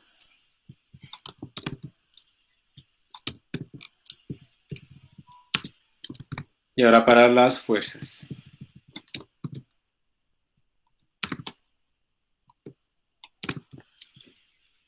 Y bueno, la masa también nos faltaría, pero la imprimimos después. Por ahora lo que me interesa es, bueno, Imprimamos aquí la masa. Y cuerpo.masa, los escalares. Y luego ya imprimo un carácter de nueva línea. Entonces este for, les repito, lo que está haciendo es recorrer uno a uno los elementos que están en el arreglo bodies. Entonces cuerpo primero vale bodies de 0, y entonces él viene acá y le accede a su variable interna. Con el operador punto es para acceder a las variables internas de ese cuerpo. Entonces el cuerpo tiene su propio R, ¿cierto? Entonces con este punto yo accedo a la variable interna. Accedo a R de 0, R de 1, R de 2, porque recordemos que eso es un arreglo, la posición. Luego las velocidades, y luego las fuerzas, y luego la masa. Entonces el operador punto me permite acceder a las variables internas de esa estructura, y este for automático lo que está haciendo es recorrer él mismo, automáticamente, todo mi arreglo. Una cosa malita de este for como está escrito es que está haciendo copias, porque él está, así como se escribió, está creando copias nuevas. Entonces yo lo voy a poner como una referencia, para que no cree variables nuevas, y la pongo como una referencia constante, porque no quiero que aquí accidentalmente yo, porque estoy trasnochado, modifique por alguna razón alguna variable y me tire todo. Entonces de esta manera estoy creando una referencia que es como un alias constante. Entonces es más rápido porque no está creando nuevas variables. Entonces listo, ahí está. Miremos qué hace esto. Si llamamos aquí a nuestra función, así como está. Print system. Y tenemos que mandarle los bodies. Y el tiempo es 0. Estamos imprimiendo nuestro sistema. Vamos a ver este código que hace. Yo tengo completamente desconfigurado esto de Fluids ahorita, entonces voy a copiar y pegar localmente en mi computador.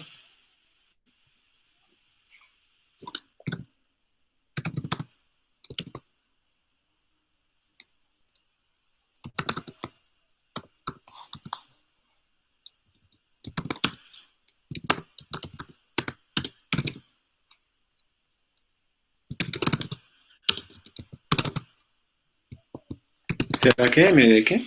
De 3. Ustedes copien a sus computadores, por favor. También, para ver si eso compila y corre y que imprime. Necesito que lo hagan porque ahorita me van a tener que mandar un screenshot de lo que les está dando.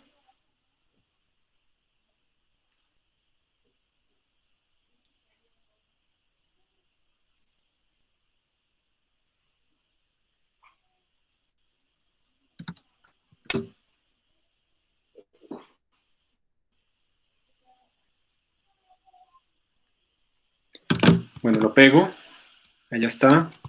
Voy a agrandar un poquito para que ustedes lo vean. No tanto. Bueno, voy a compilarlo. Vamos a ver si esto compila.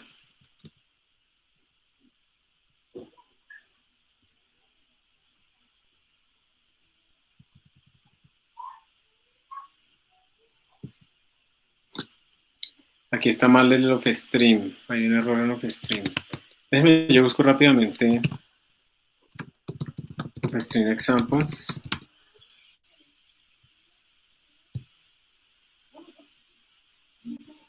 Ay, no me gusta esta página. STD offstream out. Listo.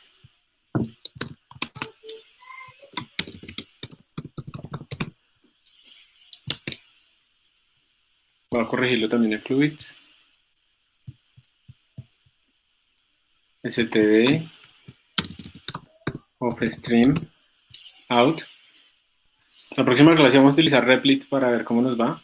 Necesito hacer una prueba con algunos de ustedes con Replit, entonces si alguno de ustedes me puede ayudar, por favor, me manda un correo, a ver si tiene un tiempito, digamos, hoy a las 2:15, 2:30, para que hagamos una prueba rápida con Replit, de que yo haga una cosa y se la comparta y a ver cómo nos va. Entonces, por favor, si alguno tiene tiempo, me puede escribir un correo y me dice que tiene disponibilidad. Eso no nos demoramos, sino por ahí unos 15 minutos.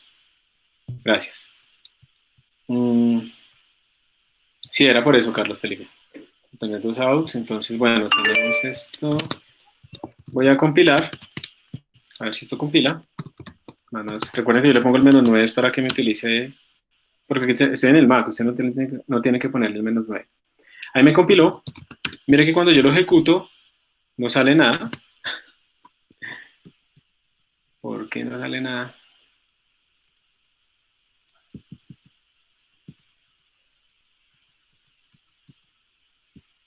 Vector voice de n vale 1. Seguramente porque no hemos inicializado, entonces no hay nada que recorrer.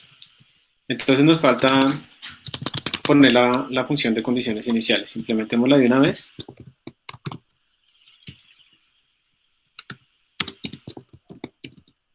Voy a poner la función de condiciones iniciales. Y en condiciones iniciales, en este caso particular, que sabemos que solo hay un cuerpo, porque n vale 1, pues me voy a ir directamente a editarlo, a ese cuerpo, escribiéndole, por ejemplo, que su masa va a ser igual a, no sé, pongámosle 1.23. Le voy a poner que su posición, entonces, a ver, tenemos que escoger unos ejes. ¿Cómo les quedan a ustedes más fácil los ejes? Pensando que X va para la derecha, Y va para arriba y Z va saliendo. ¿Eso les queda fácil de imaginárselo?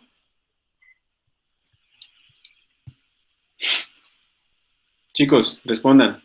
¿Les No, queda fácil imaginarse que eso o les X queda más fácil? vaya saliendo, Y a la derecha y Z arriba, ¿no?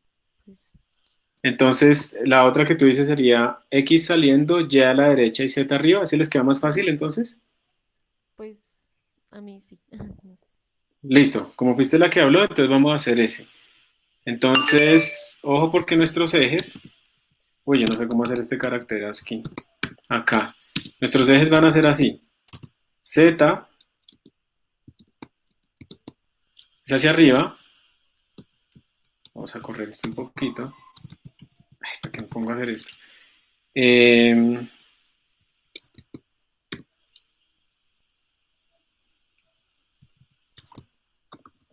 Esto sería Y. Y este más sería X. ¿Listo? ¿Más o menos queda claro cuáles son los ejes? X va saliendo, Y va para la derecha y Z va para arriba.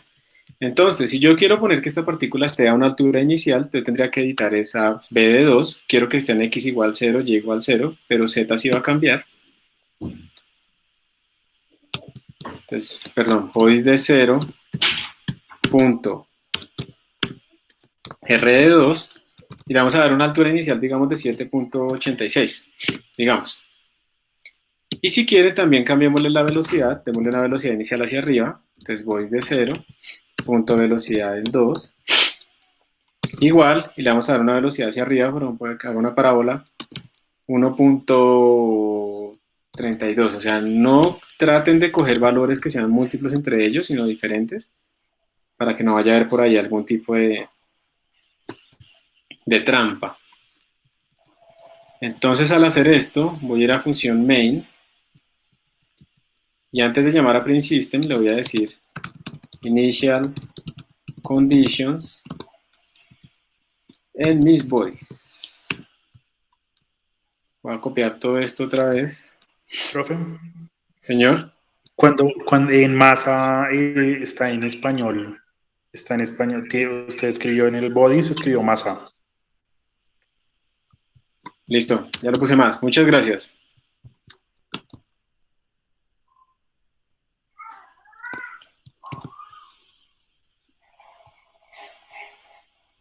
Y ahora voy a ir aquí a mi Emacs.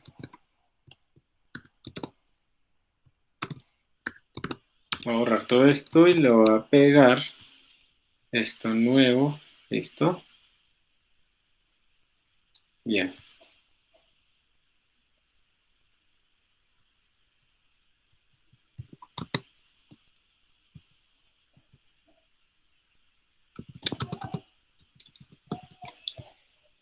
Bueno, vamos a ver si esto compila.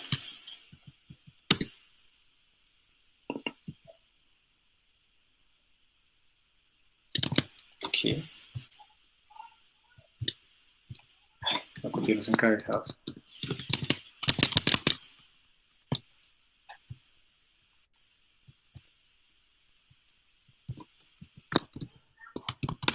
Listo, listo. Bien, ahora sí los copié.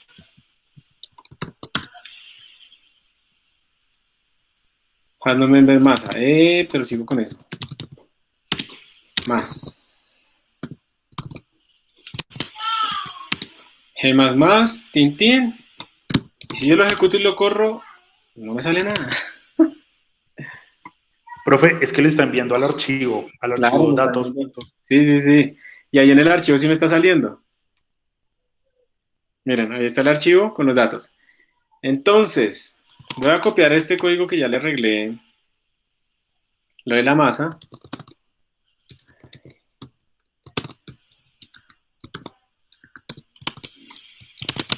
Se lo voy a poner en Fluids por si acaso. Ahí está, en Fluids. Y lo que quiero es que ustedes en este momento, en este instante, pues compilen ese código, lo corran y me muestren un screenshot así de la pantalla, en donde hagan cat en datos.txt, les esté saliendo el mismo valor. Ya les voy a poner el assignment donde lo tienen que enviar. Ese assignment se acaba de publicar.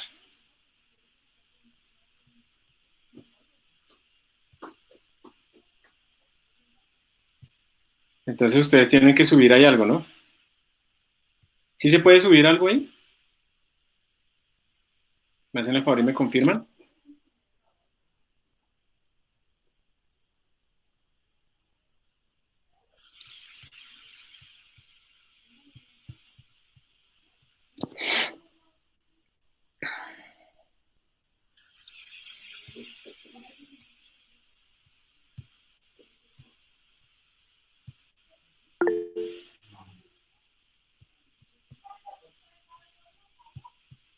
Profe, lo agregamos como un comentario.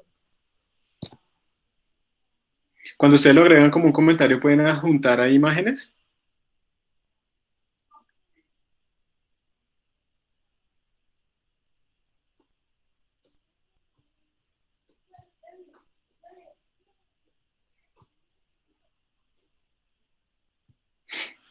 No, profe, pues ahí no me deja.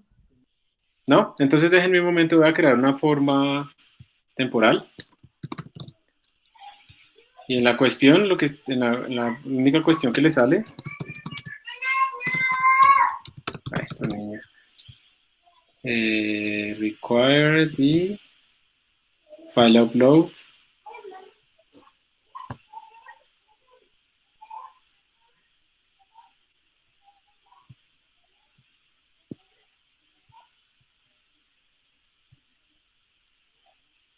Listo.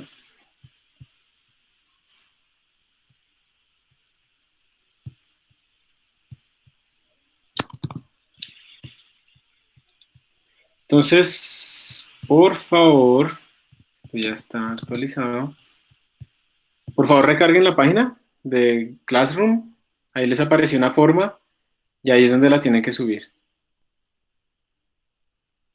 El screenshot. Algunos sí pudieron. Sara pudo, Inti pudo. Sara, ¿cómo lo lograste hacer? O sea, no se necesitaba la forma. Sara, ¿cómo lo hiciste? O Inti, ¿cómo lo hiciste? Pues, profe, a la derecha sale como entregar trabajo y le deja a uno subir el archivo. Ah, entonces hagan eso por favor, no utilicen la forma, sino háganlo así como lo está describiendo Inti. Gracias.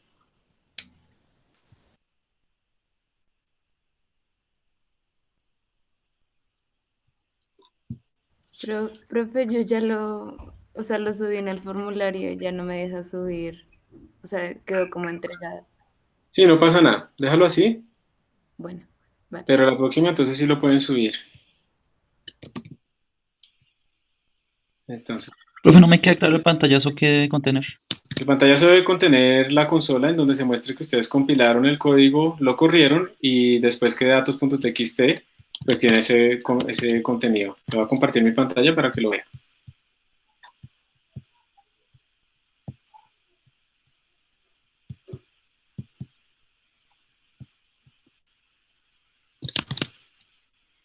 ¿Ya está viendo mi consola? Sí, profe. Entonces son estas tres cosas: compilación, ejecución y los contenidos de datos.txt que tienen que ser iguales a los que yo tengo acá. Vale, profe, gracias. Un gusto.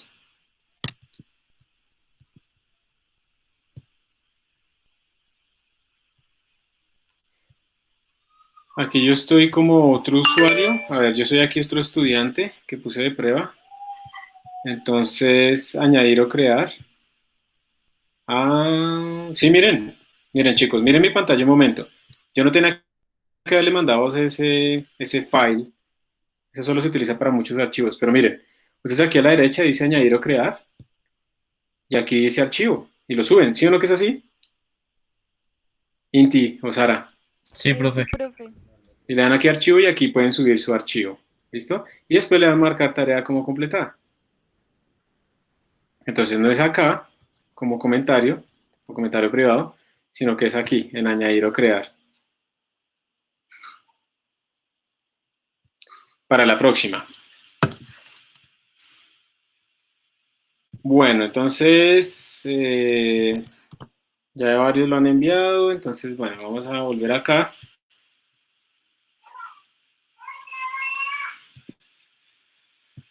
Tintín. Entonces ya tenemos nuestras initial conditions, nuestro print system.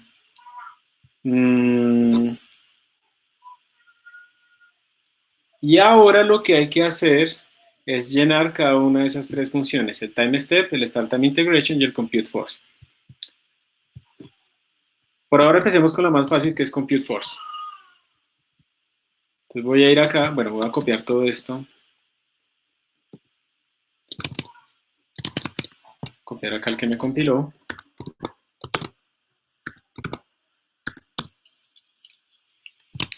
En un nuevo archivo. md versión 4.cpp. Y ahora vamos a hacer la función compute force, la vamos a implementar. Entonces la función compute force, pues lo que va a hacer es calcular la fuerza, ¿cierto?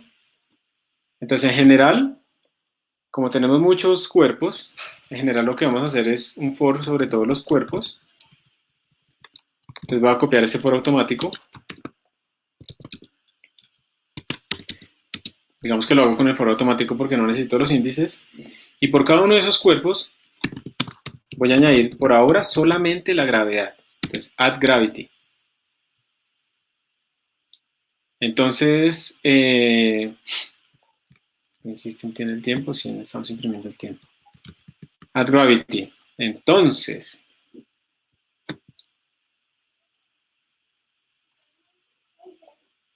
¿qué haríamos? ¿Qué creen que podría yo escribir acá?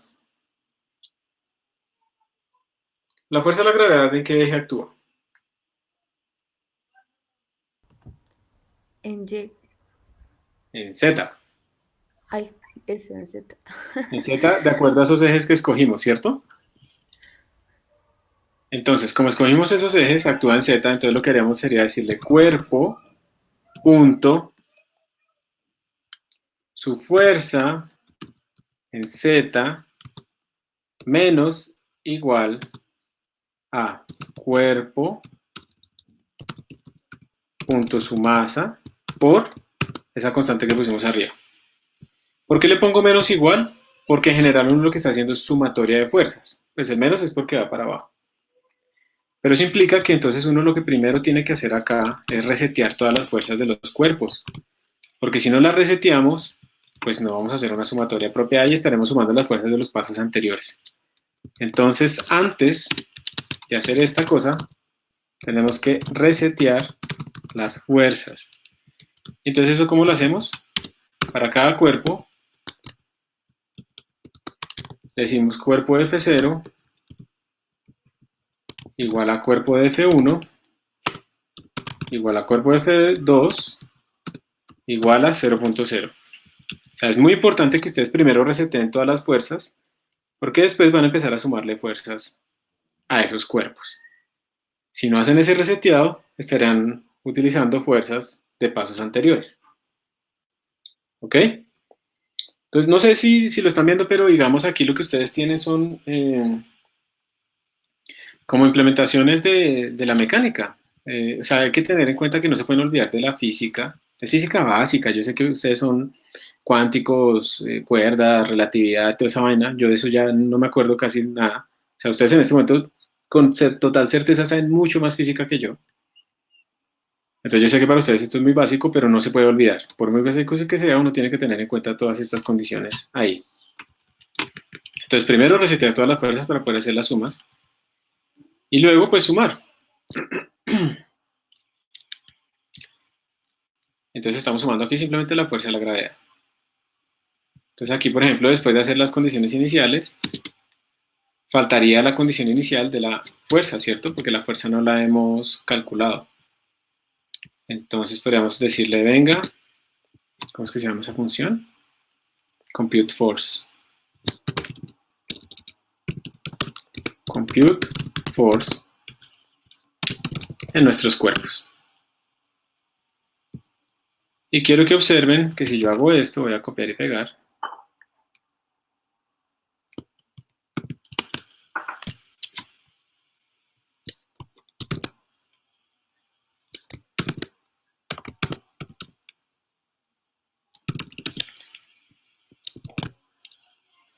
Voy a compilarla.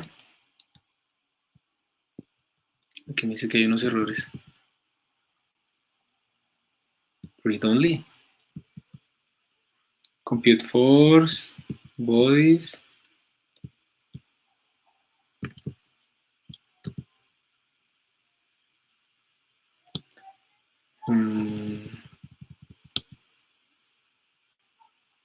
Creo que esto está mal.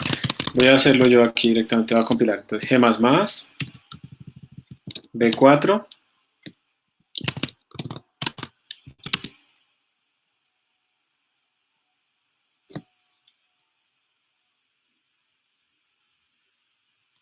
Sí, sí tiene razón. Entonces déjenme ver yo cómo estoy pasando. A ver, compute forces, st vector de bodies. O sea, que está pasando por referencia. Compute force, st vector de bodies. Ah, qué bobo, porque en el for yo lo tengo así, ¿no? Lo tengo con const. Tengo que quitar los const. Y ahora sí. Compilo. Corro. Y vamos a ver qué nos bota. A ver, recordemos que esto tiene posición, son estas tres primeras, ahí está la posición inicial. Velocidad son estas otras tres, está la velocidad inicial hacia arriba en esto, en Z. Y la fuerza en 0 en X, 0 en Y. Y aquí está nuestra fuerza en dirección Z. Entonces miremos a ver si es verdad que eso está bien calculado. ¿Cuánto es 1.23, que es la masa, por 9.81? Entonces 1.23 por 9.81. Eso nos da 12.0663. Es exactamente este valor en dirección negativa. Entonces parece verse bien, ¿cierto? Parece que la cosa está bien en este sistema. Y bueno, parece estar funcionando. Entonces voy a arreglarles en fluids lo que estaba mal. Lo que estaba en fluids mal era este const acá.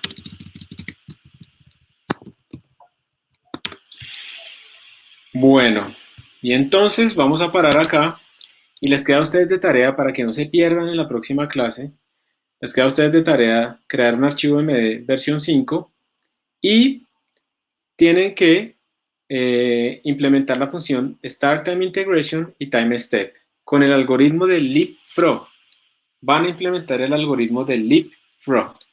¿Listo? Entonces, ¿dónde está eso? En el video de esta clase que va a quedar subido, y con eso también ustedes pues ven el video de nuevo para repasar unos datos. Yo creo que se los estoy subiendo esta tarde. Entonces, para el viernes les pido que por favor tengan implementadas estas dos funciones privadamente, no lo hagan aquí en Fluids, y vamos a comparar con lo que yo haga. Digamos que no simplemente las implementen. Entonces, si una vez las implementaron, entonces vengan y pruébenlas acá, háganle el Start Time Integration, hagan el print, y de pronto hagan varios time steps para que vayan viendo cómo va cambiando la posición, y de pronto una grafiquita para que vean si sí les sale la parábola o no. Si sí les sale la parábola, excelente. Ya tienen un sistema de dinámica molecular relativamente bien montado y ya pueden simular cualquier cosa de este estilo. Si no, pues lo corregimos en clase. Pero la idea es que si lo logran hacer solos es mucho mejor porque aprenden mucho más. Entonces esa es la tarea y con eso terminamos la clase de hoy. ¿Es con el algoritmo de leapfrog? Leapfrog, ajá, leapfrog. Ok, gracias. De nada. Recuerden que en la presentación había un error en Leapfrog había que multiplicar la velocidad por delta t medios. No se les olvide eso. Y listo, chicos. Entonces espero que estén bien. Ya se va a cerrar el tiempo para que suban ese screenshot. Espero que ustedes y sus familias estén bien. Apenas está empezando la parte difícil, realmente. Y eso que aquí estamos subregistrados en detección de coronavirus. A todos nos va a dar, eso es verdad, pero la idea es que no nos dé al tiempo. Entonces, pues nada, seguir teniendo cuidado en la medida de lo posible, bajo las condiciones que se encuentren, porque yo sé que no todos están en condiciones ideales y les ha tocado más duro que a otros, entonces pues mucha fuerza también en eso. Y ya saben también que la universidad tiene mecanismos de apoyo para ustedes o para estudiantes que conozcan. Hasta pronto. Gracias, profe. Con gusto, que estén muy bien todos.